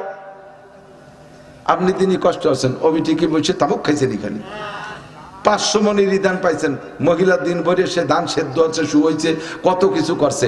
এরপরে ছেলে মেয়ে নিয়ে সংসারে কত ঝামেলা, পেটে একটা, ফিটি একটা, কোলে একটা, কায়ে একটা, বুড়ো বুড়ি শ্বশুর শাশুড়ি দুটি একই ফেতে রয়েছে, প্যারালাইসিসে পড়ে রয়েছে, হাঁস মুরগি গরু উঠোন লেবা লাগছে, গোবর দিয়ে, তারপরে ধান সেদ্ধ হওয়া লাগছে, আবার খেয়াল রাখছে একদিন, সব ওই মহিলা করছে। আপনি তো শুধু মাঠে কাজ করছেন, আর রাত্রিরে এসে মাথা আগাইতেছেন, একটু তেল মাহায় দাও। এই সময় তেল ওভাবে সাথিয়ে না। যদি আপনি একটু তেল মাখাই দাও, বউ কবে তো তুমি আমার মাথায় মাখাই দাও, তাহলে দেবো না। তুমি কষ্ট হচ্ছে, আমি করিনি। যদি তেল নীতি হয় তাহলে সিস্টেম আছে, তেল দেওয়ার সিস্টেম হলো ছেলে মেয়েরা শোয়াই দিয়ে দুইজন যখন আলাদা রুমে যাবেন, তখন আপনি নিজে এত সরিষার তেলে চেঁচি নেবেন। তুমি সারাদিন কত কষ্ট করছো, কত কষ্ট করছো, তুমি শো, আমি একটু মাথায় তেল দিয়ে দিই। এই কইলে মহিলাকে আরে কবাল, আপনি আমার জাহান্নামে পাঠানোর সিদ্ধান্ত নিয়েছেন, তাই না? শোন শোন শোন, আমি তেল দিয়ে দিচ্ছি, অনায়াসে তেল পাবেন। এলো তেল বা সিস্টেম। আর যদি আমার মাথায় একটু তেল মাহাই দাও, তুমি আমার মাথায় মাহাই দাও, এই দুটো গুতো গুতি হতে রাত্রির ঘুম শেষ। খেদমত নিয়ে আরো সিস্টেম জানতে হবে। তবে আমার মা বোনরা, স্বামী যদি ঘরে বিছানায় শোয়, আপনি যে যদি চুলের মধ্যে আঙ্গুল ঢুকাই দেয়া, মাথার চুলের মধ্যে আঙ্গুল ঢুকাই দেয়া, পরিমাণ মতো খেদমতের নিয়তে একটা চাপ দেন। কয়টা? মাত্র একটা চাপ দেন। খেদমতের নিয়তে, প্রতিশোধের নিয়তে না। সকালবেলা আপনারে মারছে, চুলটা নিয়ে উঠে ফেলাইছে, সেই শোধ দেওয়ার জন্য না। মোহাব্বতের নিয়তে চুলের মধ্যে হাত দিয়ে যদি একটা চাপ মারেন, আল্লাহর রাস্তায় 7 ভরি স্বর্ণ দান করলে যেই নাকি আল্লাহ আপনারে এক চাপে সেই নাকি দান করবে। স্বামীর হাত পা মেসেজ করে দিলে এই পরিমাণ, এমনকি হাতটা লুকমাতে পিপিয়ে মোহাব্বতের সাথে স্বামীর মুখের মধ্যে একটা কমলা লেবুর রোয়া দানা ঢুকাই দিয়েছেন, 7 ভরি স্বর্ণ দান করার সওয়াব। খালি গায়ে বসে আছে, পিঠে একটা ঘামাচি দেখা যাচ্ছে, মোহাব্বতের সাথে নখ দিয়ে ঘামাচিটা মেরে দেবেন, একেবারে 7 ভরি স্বর্ণ দান করার সওয়াব পাইবেন। স্বামী মাঠ থেকে আসছে, ক্লান্ত শ্রান্ত, অফিস থেকে আসছে, বাজার ঘাট করে আসছে, গায়ে ঘাম কষ্ট হয়ে গেছে, আপনি একটা তাল পাখা নিয়ে বাতাস দিতে জন্য পাখাটারে এপাশ থেকে ওপাশে নিয়ে আসা ফিরিয়ে আনার আগেই আপনার আমল নামায় 7 ভরি স্বর্ণ দান করা সব লেখা হইয়া যাবে। আপনাকে বিব্রত রহিতে আসে নাই কেহ আপনি পারে, সকলের তরে সকলেই মোরা, প্রত্যেকে মোরা পরের তরে। আপনি স্বামী হিসেবে বেটো পাওয়ার নিয়ে খালি খেদমত নেওয়ার চেষ্টা করবেন না, আর আপনি মহিলা কখনো স্বামীকে অবজ্ঞা করবেন না। আপনি সংসারের অনেক কাজ করেন, কথা ঠিক আছে, কিন্তু স্বামী বেচারা লাখ লাখ টাকা কামাই করতে দেশ থেকে দেশান্তর। আপনি মা বাবা নিয়ে বাড়ি আছেন, ছেলে মেয়ে নিয়ে কম্বল মুড়ি দিয়ে রাত্রে ঘরের মধ্যে আরামে ঘুমাচ্ছেন, আর আপনার স্বামীটা শীতের রাত্রে পদ্মা নদীর ভিতরে মাছ ধরতেছে, সকালবেলা বিক্রি করে চাউল কিনতে হবে, রাতের রাত নাই দিনের দিন নাই, দেশকে দেশ ট্রাকের ড্রাইভারি করতেছে, বাসের ড্রাইভারি। আপনি তো বাচ্চা কাচ্চা নিয়ে আরামে লেপের নিচে ঘুমিয়ে আছেন। আপনার স্বামী বেচারা বিদেশে যায় ছাগল চড়াইতেছে, আরে সৌদি আরব যারা দুম্বা ঘোড়া গাদা চড়াইয়া চাকরি করে কামাই করে, ড্রেন পরিষ্কার গোয়েল সাফ করে কামাই করে, তা তো দেখেন নাই। আপনি তো বাড়ি বসে বসে বিদেশি স্বামীর স্ত্রী, তাই তার দেয়া টাকাগুলো অবাধে যায় টেকেরাট মাদারীপুর রাজের বাজারে যাইয়া বিভিন্ন প্রসাধনী কিনে নষ্ট করতেছেন। ওই টাকাগুলো কামাই করতে তার কিন্তু পিঠের চামড়া উঠে গেছে। আপনি যদি সেই মায়ের নজরে তাকান, জীবনে স্বামীর সাথে বেয়াদবি করতে পারবেন না, ঠিক না? এই জন্য প্রত্যেকে দিকে খেয়াল রাখতে হবে। একটা বাংলায় প্রবাদ বলে, আপনাকে বিব্রত রহিতে আসে নাই কেহ আপনি পারে, সকলের তরে সকলে মুরা, প্রত্যেকে মুরা পরের তরে। আমরা যারা স্বামী আছে এদিক তাকান, এই আমার দিক, বিয়ে যারা করো নাই তারা তো একেবারে ওত পাইতে বসে রয়েছে। 20 লাখ টাকা দিয়ে ইটালি পাঠায় না দিলি নেবো না ওর মাইয়ে, খয়রাতের বিটা খয়রাতে। এই ভিক্ষুক, তুই শ্বশুর বাড়ির ভিক্ষুটাই দিয়ে বিদেশ যাবি কে? ওই লিবিয়াতে দেশে নদীর মধ্যে ডুবে মরবি নি। ওই বিটা মাইয়ে জন্ম দিয়ে কি অন্যায় করছে যে তোর সাথে বিয়ে দিতে 20 লাখ টাকা লাগবে? ওই বিটা যদি মাইয়ে জন্ম না দিত তুই কোয়ান দিয়ে মুখ চুরি ঘুরি বেড়াতি? হ্যাঁ, তুই বিয়ের আগে বছরে 2-3 বার জুতোর বাড়ি খাইছিস, তা কি মনে আছে? কি জন্য খাইছে তা করছি না, 39 জুতো। বিয়ের পরে আর বাড়ি দুড়ি খাওয়া লাগতেছে না, তাহলে তোর পিঠ বেঁচে গেছে না? তাহলে যে মহিলাটা তোর পিঠ বাঁচাই দিল তার কাছে টাকা ভিক্ষা। কুত্তয় তো মহিলা কুত্তরে কয় না যে আগামী কাতি মাসের আগে 20,000 টাকা নিয়ে আসবা। তুই কুত্তর চেয়ে খারাপ, বোর কাছে যৌতুক চাইস। সাড়ে শয়তান, শয়তানে আমি খালি শয়তান, ওটা সাড়ে শয়তান। কথা কর না কেন? শ্বশুর বাড়ি থেকে ফ্রিজ দাও, মোটর সাইকেল দাও, খাট দাও, পালং দাও, সুপা দাও, কম্বল দাও, তো তুই একদিন কামাই রেখে ঘোড়ার ডিম তাও জোগাড় করে বসে গেছিস। খাবি যৌতুক, রেডিও। শ্বশুর বাড়িতে যৌতুক খাবি, তুইও রেডিও। কি পরিমাণ দিতে পারিস আল্লাহ একটা কায়দা মতো বের করে ছাড়বে। পারে কি পারে না? টপা টপ করে মাইয়ে 7টা-8টা। কি সিহারা বাবা, কান্তি কান্তি হুজুর ভাতের আড়ির ধারে বসে ভাত খায়, মাইয়ে কোনটা আড়ি কোনটা চেনা যায় না। আল্লাহ যে কি ফলন দেশে। সাড়ে শয়তান, যৌতুক খাবি, ডাল এবার ব্যাক হবে। হাসতে হাসতে আসল কথা কয়ে দেবো চাচু, ছোটবেলা চালা খেলতাম, মনে আছে নি মুরব্বীরা? 1 বিঘেতের মধ্যে ফেলাতে পারলি পারা, ওই 2 সাইডে তেতুলি লাঠি মাটি দিতে খেলতাম। যদি চারা বেকায়দা জায়গা চলে যেত তাহলে কি করতো, খোটের মধ্যে কয়ে তুই কয় তুই ফিরিয়ে আয়। ঠিক আছে না? আল্লাহ কয় বেকায়দা জায়গা মারতেছিস, ফিরিয়ে আয়। এবার তুই 10 লাখ খাইছিস, এবার 1 কোটি টাকা নিয়ে রেডি হ। শ্বশুর বাড়ির সাথে সৎ ব্যবহার রাখবা, শ্বশুর শাশুড়ি যেন কষ্ট পায় না, তোমার কোনো আচরণে কষ্ট পায় না।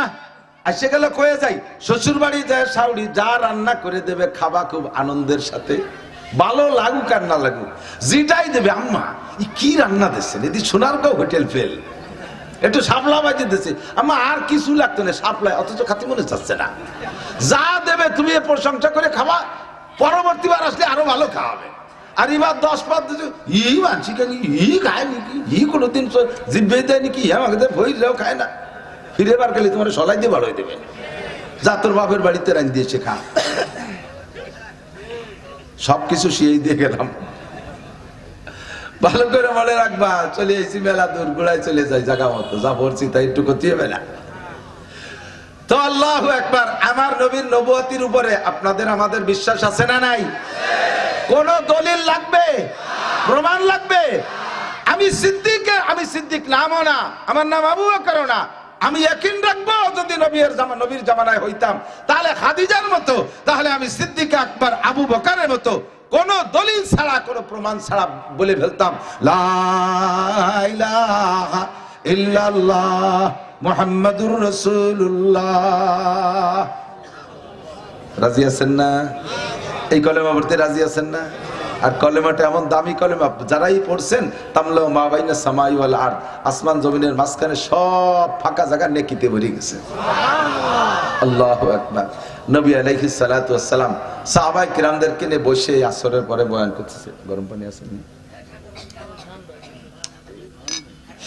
আমার হলো জ্বর আর গলা ব্যথা হয়েছে ভীষণ, হাসি আসতেছে। করোনার বছর হলি পরে এতদিন লকডাউন দিয়ে দিত আমারে। আরে একই রকম গলার উপরে বাস ব্যথা, হাসি আসতেছে, কষ্ট হয়ে যাচ্ছে। আল্লাহ আসরের পরে বসে হুজুর বয়ান করতেছেন, শোনাচ্ছেন। প্রথম জান্নাতের বয়ান করছে। জিবরিল হুজুরকে বলে দিয়েছে, হুজুর আপনি যাদেরকে নিয়ে বয়ান করতেছেন, যে কজন কলেমা পড়ে মুসলমান হচ্ছে, এগুলো তো উপরে আগে বরাদ্দ আছে। আদম আলাইহিস সালাম থেকে নিয়ে কিয়ামত পর্যন্ত নবী রাসূলের পরে যেই রূহগুলোকে আল্লাহ তাআলা সবচেয়ে বেশি পছন্দ করেছে, ওই রূহগুলোকে আপনার সাহাবা বানাই আল্লাহ সময় পাঠাইছে। আপনি আসার আগে তারা বিভিন্ন জায়গায় ছিল, কাফের মুশরিক ইত্যাদি ছিল। আপনি আসার পর আল্লাহ তাআলা জায়গায় নিয়েছে। ওদের কলব, ওদের দিল, ওদের মন এত নরম, বেশি শক্ত কথা যদি ওদের বলেন তাহলে স্টক করে মরে যাবে। হরিণ, হরিণ দেখছেন না? হরিণ খুব দ্রুত প্রাণী, খুব চালু চঞ্চল এবং খুব আতঙ্কিত প্রাণী। ওর পেটের মধ্যে যদি গ্লুম করে ডাকিয়ে উঠছে গ্যাসে, ও মনে হয় যে বাঘের আওয়াজ শুনলাম নাকি, মুখস্থ একদিক দৌড়তে তালে থাকে ভয়তে। এত সতর্ক আর হুঁশিয়ার প্রাণী, অথচ হার্ট খুব দুর্বল, একটু কিছু শুনলেই মরে যায়। আমি দেখছি আমাদের এক নেতার বাড়ি, নেতাকে নাম তো কওয়া যাবে না, এক নেতার বাড়ি গেছি বেড়াতে, যাইয়া দেখি ওনার ফার্মের ভিতরে 300 হরিণ। কথা বলা নিষেধ, হুজুর জোরে কথা বললি ওর মধ্যে 2-4 স্টক করে বড়ি মরে যাবে। এত হার্ট দুর্বল প্রাণী এই হরিণ, অথচ থাকে কাকের মধ্যে? বাঘের মধ্যে। কোন জায়গা থাকে? বাঘের মধ্যে। আল্লাহু আকবার। আল্লাহর খেলাই এরকম। তো আপনার সাহাবা এরা কাফের মুশরিকের মধ্যে আছে। আবু জাহেল, আবু লাহাব, উতবা, সাইবা, ওলীদ ইবনে মুগিরা বিশ্ববিখ্যাত বদমাশদের মধ্যে আছে। এই মানুষগুলো হরিণের মতো হার্ট দুর্বল।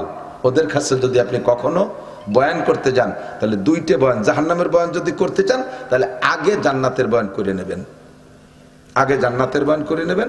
নইলে প্রথম যদি খালি জাহান্নামের বয়ান করেন, ও জায়গায় মরে যাবে স্টপ করে। বহুত প্রমাণ আছে, সাহাবা জাহান্নামের বয়ান শুনতে শুনতে শুনতে শুনতে অজ্ঞানে আর বাসেই নেই। তো হুজুর আলাইহিস সালাতু ওয়াস সালাম আজকেও বসে জান্নাতের আলোচনা করছেন। জান্নাতের আলোচনা যখন করতেছেন, সব বলছেন যে জান্নাতে এরকম এরকম এরকম এরকম, জান্নাতের গাছের গোড়া উপর দিক, মাথা নিচের দিক ফলে ফুলে ভরা, একটা ফলেও খোসা নাই, দড়ি খালি হবে, সুলিয়ে খাতি সময় নষ্ট হবে না, কলারও খোসা নাই। এইভাবে বলছেন। বলতে বলতে হুররা এরকম, তাদের চেহারা এরকম, তাদের স্বাস্থ্য এরকম ইত্যাদি বলতে বলতে হুজুর এরকম হাত বাড়াচ্ছে, হুজুর এরকম হাত বাড়াচ্ছে, আবার খালি হাত ফিরে আসে। সাহাবায়ে কেরাম বললেন, হুজুর যেন কি ধরেন বলে হাত বাড়ান, আবার খালি হাতে ফিরে আসেন, ঘটনা কি? হুজুর কয় কি, আমি যখন জান্নাতের বয়ান করতেছিলাম না, ওই সময় সে জান্নাত আমার হাতের দ্বারে চলে এসেছে। আল্লাহ তাআলা জান্নাত আমার সামনে দিয়ে দিয়েছে, আমি দেখে দেখে বলতেছিলাম। তোমাদের যা বলছি না যে হুর আছে, বিল্ডিং আছে, মধুর নদী, দুধের নদী, শরবত, গাছের গোড়া উপর দিক, এ সব আমার চোখের সামনে দেখে দেখে আমি বলতেছিলাম। তখন আমার এত নিকটে চলে আসছে, মনে চাইলো যে একটা ফল তুলে রাখি, তোমাকে খাওয়াবো। কিন্তু আমি যখন হাত বাড়াই, জিবরাইল টাইম দিয়ে সরাই নিয়ে যায় আর কয় যে হুজুর দুনিয়ায় এভাবে খাওয়ানো যাবে না, বলে দেন এগুলো সব বেচতে পাবে। জোরে কন্যা সুবহানাল্লাহ। ও বাবা, বেশি গরম হয়ে যাবে, একটু মিশিয়ে দাও জামাল। আল্লাহ হয়ে গেল জান্নাতের বয়ান। বলতে গেলে রাতকে রাত কেটে যাবে, এত জান্নাতের বয়ান। কুরআন শরীফ সূরা আর রহমান, সূরা ওয়াকিয়া, সূরা দাহার, সূরা নাবা, সব জায়গায় দিয়ে খালি জান্নাতের বয়ান আর জান্নাত, এত নিয়ামত ভরা। এরপরে হুজুর জাহান্নামের বয়ান শুরু করছেন হঠাৎ করে। বিসমিল্লাহ।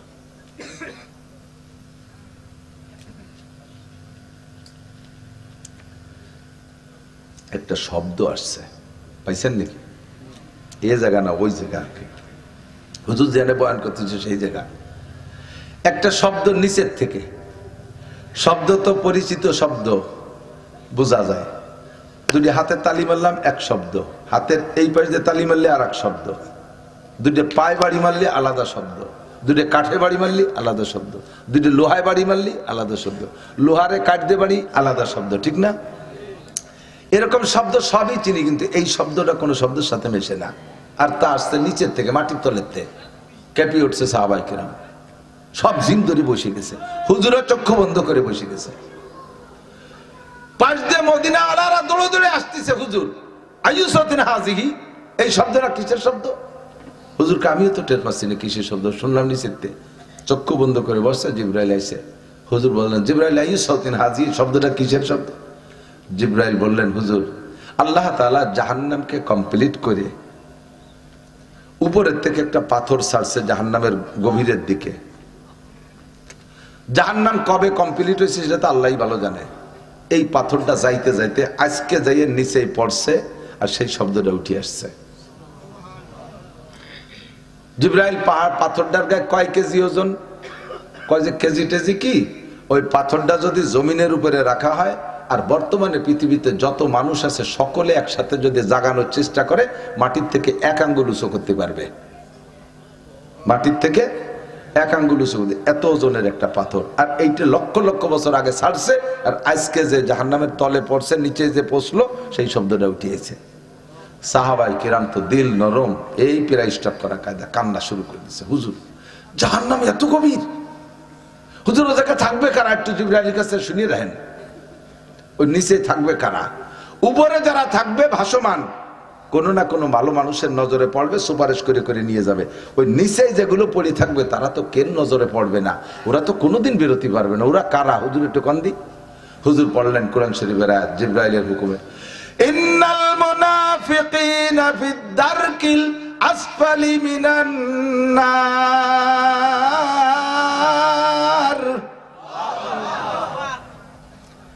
দারকিল আসফাল, তার মানে সবচেয়ে নিচে এ জায়গা থাকবে আমার উম্মতের মুনাফিকরা। কারা? কারা? শাট আপ, নটক বাট উস্কুত, কথা হবে না, খালি গিলতি হবে ওয়াজ। আমার ভাইরাল হওয়ার দিন শেষ, বার্ধক্যে চলে গেছি, এখন আর ভাইরাল হওয়ার বয়স নেই। ভাইরাল হতে সেরকম আবা লাগে, কাবা লাগে, পাগড়ি লাগে, জুব্ব লাগে, পাগড়ির উপরে টায়ার লাগে, ও কিচ্ছু আমার নাই। তারপরে ল্যাপটপ লাগে, বাপ ভঙ্গি লাগে, 4-5 জন আরদালি বারদালি লাগে, একা একা ঘুরে ঘুরে। ভাইরাল হওয়ার দিন শেষ, ভয় হচ্ছে কখন চলে যাব। উচিত কথা কটা কয়ে যায়, একটু গুনে গুনে মনে রাখেন, পারবেন তো ইনশাআল্লাহ? কারা থাকবে ওখানে? মুনাফিক। নিচে থাকবে কারা? আর নিচেরা কত নিচে? এ কি মাপার কোনো ভীতি আছে? আমাকে বঙ্গোপসাগরের তলদেশ পরিমাণ কি শিরকি, অত বলাই বাহুল্য, অসংখ্য গভীর। ইন্নাল মুনাফিকিনা ফিদ দারকিল আসফালি মিনান নার। জাহান্নামের ওই গভীর তলদেশে থাকবে আমার আপনার উম্মতের মুনাফিকরা। হুজুর বললেন আল্লাহ পাক বলেছে মুনাফিকরা থাকবে। সাহাবায়ে কেরাম কান্না শুরু করে দিয়েছে, ইয়া রাসূলুল্লাহ বাইয়িন মুনাফিকা, হুজুর মুনাফিক কি তা একটু বলে দেন, তাড়াতাড়ি মুনাফিকের বর্ণনা দেন। আনাফাকনা, আমরা কি মুনাফিক হয়ে গেছি নাকি? একটু বাছাই করে নেই, আমাদেরকে একটু পরিষ্কার করে নেই, আমরা কি মুনাফিকের কাতারে আছি কিনা। হুজুর তাড়াতাড়ি বলেন মুনাফিক কাকে বলে। এই ভাই এদিক তাকান, 2-1 মাস জেল খাটছেন, আজত খাটছেন, এরকম মানুষ আছেন নাকি? এদিকের মানুষ গন্ডগোল কেসাকেসি কম করে আমার মনে হয়, আজত খাটা মানুষ তেমন একটা নেই, কম। থ্যাংক ইউ, ধন্যবাদ। কোন কোন এলাকায় যে যদি বলে আজত খাটা মানুষ আছেন নাকি, কয় যে হুজুর আজত না খাটা কোনো মানুষ নাই। আমাকে ওইদিক আছে জায়গায় জায়গায়, নগরকান্দা, সালতা, আমাকে বাসায় বলছি, নিজামকান্দি, তারপরে ইসে খালি, জয়নগর, ওরা মহিলারাও ওই একই সাথে এতেকাপ করি আসে। আল্লাহু আকবার। তো যদি নাও কাটেন তারপরে অভিজ্ঞতা নেন, জেলখানায় যদি কেউ আপনারা বা কেউ যেয়ে থাকে 2 মাস 6 মাস 2 বছর 10 বছর 20 বছর পরে হলেও বেঁচে থাকলে বেরোয় আসে, কিন্তু প্রত্যেকটা জেলখানায় কিছু আসামি থেকে যায় যাদের পক্ষে কোনো উকিল নেই। ওই কোন জায়গা ধরা পড়ছে চট্টগ্রাম, সেখানে জেলে দিয়ে চালান দিতে মাদারীপুর জেলখানায় এসে রয়েছে পড়িয়ে। এদের মা বাপ গার্জিয়ানরাও মনে করছে যে কোথায় গাছতলা বাসের তলে গাড়ির তলে পড়ে মরি টরি গেছে নাকি, ওর খবরও নেয় না। যুবক গাঁজা খেয়ে ধরা পড়ছে, চালান অতি মাদারীপুর জেলখানায় এসে রয়েছে পড়িয়ে।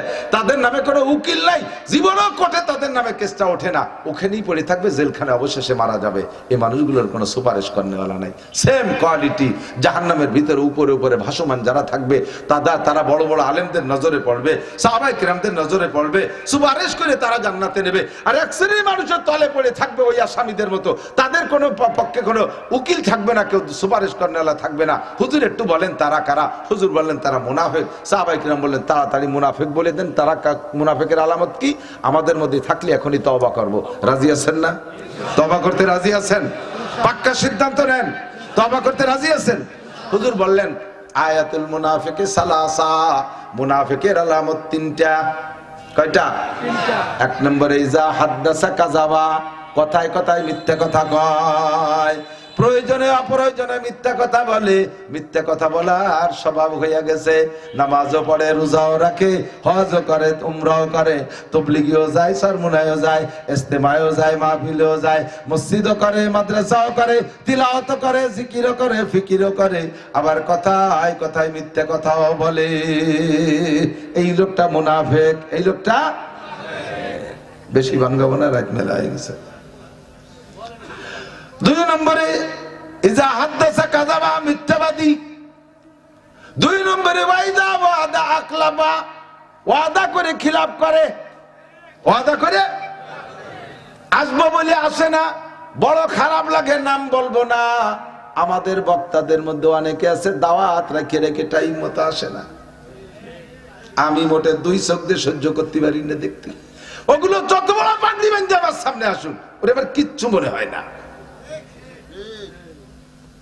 একটা মাহফিলে উলামায়ে কিরাম একজন বক্তারে দাওয়াত দিয়েছে, সে যদি বাহানা করে না আসে, তাহলে হুজুরের অনেকের চাকরিও থাকে না। তুমি হুজুরের দাওয়াত দাও নাই, টাকা দিছি খেয়ে বেলাইছো, হুজুরের দাওয়াত দাও নাই, আর সে হুজুরের তো ফোন বন্ধ করে বসে রয়েছে। আছে না নাই? এরকম 2-1টা যদি অ্যাক্সিডেন্ট করে, এলাকার মধ্যে ঢুকতে দেবেন না। আল্লাহ আমারে যতক্ষণ বাঁচায় রাখে, আমি সাধ্য অনুযায়ী 99% এখনো পর্যন্ত আল্লাহ পাক আমাকে উসুলিবার ঠিক। আমি আমার প্রশংসা করতেছি না, আমি ওই ব্যাপারটা আসছে বিদায় বলছি। আমি সব জায়গায় মাহফিলে আগে পৌঁছে যাই। আমার নিয়ে কর্তৃপক্ষ টেনশন না করুক। হুজুর কত দূর, হুজুর কত দূর, হুজুর এই যে এই হুজুর তো শাড়ি দিল, এই হুজুর শাড়ি দিলে আমি আইসি না বললে ভাগের টাইম কি এর বাড়ি। দুশ্চিন্তায় তার মাথায় ঠাটা পড়ে। টাইম টু টাইম কতক্ষণ যার ওয়াদা ঠিক তাই, সে আবার কিসির মোমেন্ট, কিসির বক্তা। 5টা দাওয়াত রাখছে, 3টাই গেছে, 2টাই মাইর দিতে হয়েছে, চলে গেছে। ভালো ভালো নাম করা বিটাকে নাম বলবো না, অ্যাক্সিডেন্ট বহুত আছে। কেউ করবেন না। উলামায়ে কিরাম মাঠে বক্তা হবেন, টাইম টু টাইম কথা ঠিক রাখবেন, যেটা পারবেন সেটা রাখবেন, পারবেন না। আমার এখন যদি এই এখন থেকে ফেব্রুয়ারি 28 তারিখ পর্যন্ত 1 কোটি টাকাও দেয়, 1 কোটি টাকাও দেয়, আমি ফকিরের দাওয়াত রাখছি, ওইটা কাটিয়ে দিয়ে আমি কোনো রাজারের দাওয়াত রাখতাম না। আমার পুঁজি এই জবানটু, এর সাথে বেঈমানি করব, আল্লাহ তাআলা স্টক করে জবানটা বন্ধ করে দিলি। এবার কি বেশি খাবো, কি বেশি খাবো? জবানের মালিক কে? আল্লাহ। চোখের মালিক কে? আল্লাহ। আল্লাহ পাক বলেন আলাম নাজআল লাহু আইনাইন ওয়া লিসানান ওয়া শাফাতাইন, তোর 2টা চোখকে আমি দেই নাই, তোর জিহ্বার ঠোঁটকে আমি দেই নাই। যেই ঠোঁট দিয়ে জিহ্বে দিয়ে কথা বেঁচে খাও, কথাই তো বেঁচে খাই, কথা বেঁচে খাও। আর সেই কথা বেচার মধ্যে মুনাফিকি করো, তোর জবান বন্ধ করে দেবো, আর বেঁচে খেতে পারবি না। এতদিন যা কামাই করছে তা খাওয়ার পরে লাস্টে ভিক্ষে হইরে খাওয়া লাগবে। দোকানের থেকে বাকি কিনা বেচা করছেন, আগামী শুক্রবারে এসে বাজারে টাকা দিয়ে যাব, বছরের মধ্যে আর শুক্রবার আসে না। এরকম কিছু দিনদার মানুষ আছে না নাই? তুমি মুনাফিক। জায়গা তোমার কোন জায়গা ভালো রে মনে রে? কোন জায়গা? সোনারগাঁও হোটেল, ওই ভাতর কোয়ানে যে ঠেকছে সেই জায়গা। পড়িয়ে থাকবা, তোমার নামে কোনো উকিল নাই কাকা, ঠিক আছে? ওয়াইদা ওয়াদা আখলাফা, বেড়াইতে যাবেন তা ওয়াদা করলে পূরণ করবেন। যার কাছে যে ওয়াদা করবেন, এই যে আপনারা মাহফিলে আসার সময় ছোট্ট একটা একেবারে ঘরোয়া ওয়াদা আমি বলি, এই জায়গাও কিন্তু আপনি বিপদে পড়ে যাবেন। ছোট বাচ্চা 5-6 বছরের ছেলে আপনার সাথে কান্নাকাটি করছে আসার জন্য, করেছে, অনেকেরই করছে, শুনবো এই কেন হতে। তারে আনলি তো আপনার একটু কষ্ট হবে, আপনি ইচ্ছে মতো ঘুরতে পারবেন না। তারে বুঝে হয়েছে, আব্বু তুমি থাকো, তোমার জন্য মজা নিয়ে আসবানি, খাবারটা নিয়ে আসবানি। ওর মা ঘুমাই গেছে, ওই ছেলে বসে রয়েছে, কখন আপনি যাবেন খাবারটা নিয়ে যাবেন। আপনি তো ওরে ভুলা বালাই দিয়ে ফেলাইতে হয়েছেন, কিন্তু সে খাবারটা কিন্তু মনে নেই। আপনি বাসায় গেছেন, যার সাথে সাথে আপনার কাজ শুনিয়ে আপনার স্ত্রী উঠে মারে নাই, ও যাইয়ে দরজা খুলেছে, আব্বু আমার খাবার তাকো।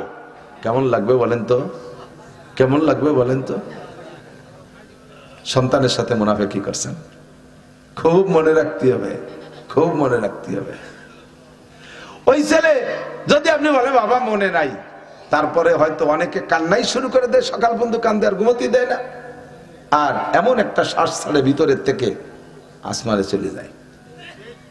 পরবর্তীতে আর কোনোদিন আপনি তাকে রেখে আসতে পারবেন না। না, তুমি মিথ্যে কথা বলো, তুমি ওয়াদা খেলাপ করো, আমি আর যাবোই তোমার সাথে, আমাকে বাড়ি রেখে গেলে আমি থাকবো না, আমি যাবোই।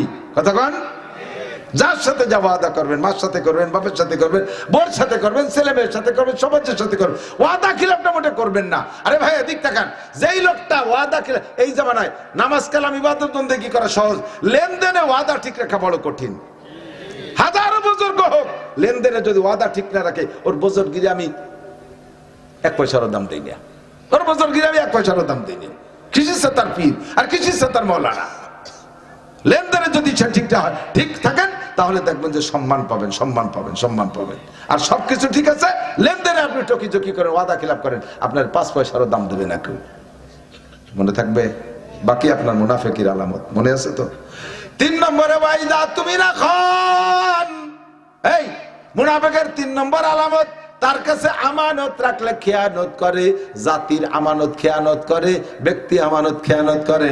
সরকারি মাল আইছে মেম্বারের কাছে, খেয়ানত কইরা দেছে, মাইরা দেছে। সরকারি আমানত চেয়ারম্যানের কাছে, মাইরা দেছে, তুমি মুনাফিক। আরে উপজেলা চেয়ারম্যানের কাছে আসছে, মেরে দেছো, তুমি চেয়ারম্যান মুনাফিক। এমপি সাহেবের কাছে আসছে, মেরে দেছো, তুমি মুনাফিক। আরে কন্ট্রাক্টরের কাছে আমানত আসছে, রাস্তা সুন্দর করে মাল দিয়ে করবা, তুমি মারিয়ে দেছো, তুমিও মুনাফিক। নামাজ পড়ো, রোজা রাখো, আর ওই কন্ট্রাক্টর আর চেয়ারম্যান মেম্বারি আর এমপি গিরির টাকা দিয়া কাবা ঘরের মধ্যে বসে যদি এতে কাবো করো জীবন ভরে, তোমার এতে কাব আসমানে ওঠে না। ওয়াইদা তুমি না খান, আমানতের খেয়ানত করবেন না। এই মসজিদের ইমাম সাহেব, ক্যাশিয়াররা দিক তাকান। আমার মুফতি সাহেবের কাছে মশা শুনে রয়ে যে জামাল, আমার মুফতি সাহেব, আমার হুজুর, এর কাছে শুনে আবুল বাশারের কাছে এদিক তাকান। মসজিদের ক্যাশের টাকা ক্যাশিয়ারের কাছে জমা থাকবে, সাপ্তাহিক যে টাকাটা কালেকশন হয়েছে ওই টাকা ওইভাবেই থাকবে, পয়সা গেলে ওইভাবে থাকবে।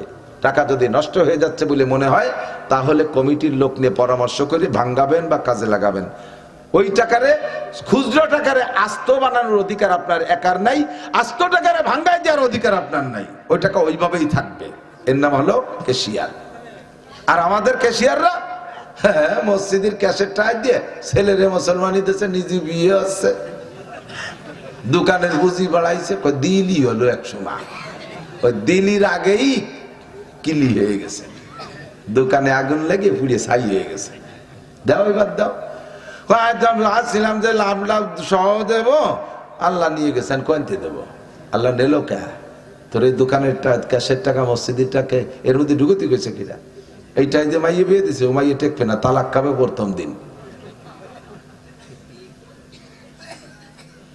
ক্যাশের টাকা দিয়ে নিজের ঘর বাড়ি রদ বদলও জায়েজ নাই, ভাঙ্গাই দেওয়া জায়েজ নাই।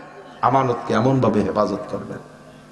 ওয়াইদা তুমি রাখান, এই 4 নম্বর নরক হাদিসের মধ্যে আছে মুনাফিকের আলামত, ওয়াইদা তাকাল্লামা ফাজারা, কথায় কথায় বকাঝকা করে, কথায় কথায় গালি দেয়, পাঠায় কথা যা কয় তার চাইতে বকানি বেশি দেয়। বিশেষ করে নারীদের শরমগা, পুরুষের লজ্জাস্থান উচ্চারণ করে একটা বকানি দেয়। এরা ভালো করে জেনে নাও, জাহান্নামের ভিতরে থাকবা, মানুষের চেহারায় থাকবা না। যারা নারীদের শরমগা উচ্চারণ করে বকানি দাও, তাদের মুখের আকৃতি নারীদের শরমগার মতো হয়ে যাবে। যারা পুরুষের শরমগা উচ্চারণ করে বকানি দাও, নারীদের শরমগা উচ্চারণ করে বকানি দেওয়ার কারণে মুখের আকৃতি ওরকম হবে। আর পুরুষের শরমগা উচ্চারণ করে বকানি দেওয়ার কারণে দুইটা চোখ থেকে দুইটা পুরুষাঙ্গ বেরিয়ে আসবে। এরকম বিকলাঙ্গ অবস্থায় তোমার অন্য কোনো আমলের ওসিলায় তুমি জান্নাতে যাইতে পারবা না, যতদিন পর্যন্ত তোমার ওই রোগের অপারেশন না হবে। জবান কন্ট্রোল করো। জবানের মালিক তুমি না। গীবাত করো না, শিকায়ত করো না, পরনিন্দা করো না, অপবাদ দিও না। এই গীবাত করো না। গীবাত বলে মাওলানা জামাল একটা অন্যায় করছে, আপনি জানেন, তারে সতর্কতার জন্য আপনি তারে বলতে পারেন। তারে না বইলা দেশ ভরে গাইয়ে বেড়াইছেন যাতে কেউ মাওলানা জামাল রে ভালো না বাসে। মাওলানা আবুল বশর একটা ভুল পাইছেন, তারে বলে দিয়েছেন সতর্ক করার জন্য, এটা ঠিক আছে। অথবা তার বলতে পারেন তার গার্জিয়ান যে আছে তার কাছে, গার্জিয়ান তারে সতর্ক করে দিবে, সংশোধন এ জায়গা বলতে পারবেন। কিন্তু তা না বলে দোকানে দোকানে বলে বেড়ান। আমি আপনাদেরকে অনুমতি দিছি, এদিক তাকান। গীবাত গীবাত। আপনারা আমারে ভালোবাসেন না? আপনারা ভালোবাসেন তো? সত্যি আমিও আপনাদেরকে ভালোবাসি। কিয়ামতে যদি আল্লাহ তাআলা আমারে জান্নাতে নেয়, তাহলে আমি প্রথম চান্সে ডাইনাতে আমলনামা পাইলে আপনাদের জন্য সুপারিশ করার সুযোগ পাবো ইনশাআল্লাহ। আমি সুপারিশ করি। আপনারা যদি ডাইন হাতে আমলনামা পান, আমি যদি বিপদে পড়ে যাই, সুপারিশ করবেন না আমাকে? তাহলে এই ভালোবাসাটা আমাদের মধ্যে আছে তো? ভালোবাসেন তো? আপনারা যারা আমাকে ভালোবাসেন, তারা আমি তাদেরকে অনুমতি দিলাম, তারা আপনারা আমরা আমার কোনো দোষ জানা থাকলে, অরিজিনাল জেনুইন দোষ, এটা আপনারা আমার আড়ালে বলা বলি করবেন, গীবত করবেন। পারবেন তো ইনশাআল্লাহ? বলেন, আমার কোন দোষ যদি আপনার জানা থাকে জেনুইন, এর নাম হলো গীবত, এটা আপনি অন্যের কাছে একটু বলা বলি করবেন। করবেন তো? কেন করবেন না? করলে আমার একটু লাভ হয়। আমার ভালোবাসেন না? আমি যে গুনাহটা করছি ওইটা আরেক জায়গা বললে ওই গুনাহটা আপনার আমলনামায় চলে যাবে, আপনার হয়তো দুটো নেকি এসে আমার এনে বেরিয়ে যাবে। তাহলে আমার একটা বিশাল উপকার হলো। আপনি যে তোমার ভালোবাসেন, এই উপকারটুক করেন। কিন্তু এই উপকারটুক কারে করেন? যে আপনার শত্রু, তারে এইটুক করে যাচ্ছেন। যে আপনার শত্রু, বিএনপির শত্রু আমলিগ, অহরহ উপকার আমলিগে লাগে করে যাচ্ছে বিএনপি এলারা। আমলিগের শত্রু বিএনপি, জায়গায় বসে বিএনপির গীবত শিকায়ত করে তাকে নামে উপকারটুক করে যাচ্ছে, আমারে করবে না। আব্বা আপনার বন্ধু, বাপের গীবত করেন, বাপের উপকার হোক। মা আপনার বন্ধু, তার গীবত করেন, উপকার হোক। এ জায়গা করবে না। করবে অরিজিনাল শত্রু যে চার দোকানে বসে মসজিদি স্কুলে যেখানে সুযোগ পাচ্ছে সাইলি বেলায় দিচ্ছে। এই যত গীবত করতেছেন, আপনার আমল নামার থেকে নেকি তার আমল নামায় যাচ্ছে, আর তার ওই গুনাহটা আপনার এখানে এসে জুড়তেছে। এই জন্য সাবধান থাকবেন, জবান কন্ট্রোল করবেন। ওয়াইজা তাকাল্লামা ফাজারা, জবানের যত অন্যায় আছে এগুলো করে, এই লোকটা মুনাফিক। এই লোকটা কি? মুনাফিক। আজকে থেকে পাক্কা প্রতিজ্ঞা করো তো যুবকরা, জীবনে গালি বলতে যেটাকে বলে আমি কখনো বলবো না। সিদ্ধান্ত নেওয়া যাবে? সিদ্ধান্ত নেওয়া যাবে? আজ থেকে গালি বলতে যা আছে এটা আমি বলবো না। কত গালি আছে আপনারা জানেন, আমি জানি না তা না, আমিও জানি। আপনার তো খালি মাদারীপুরে গালি জানেন, আমি তো 64 জেলার গালি জানি। গালাগালি ফাল্লা দেবেন? আমার জীবনে মুখ দিয়ে বেরোনো সম্ভব না, খাতায় লিখে দিতে পারি, বলা সম্ভব না। জবানে ভয় পায়। আমার জবানটা মালিক আল্লাহ, অকত্তরটা ভাষা বের করবো, প্যারালাইসিস করে মুখটা বন্ধ করে দিতে পারে।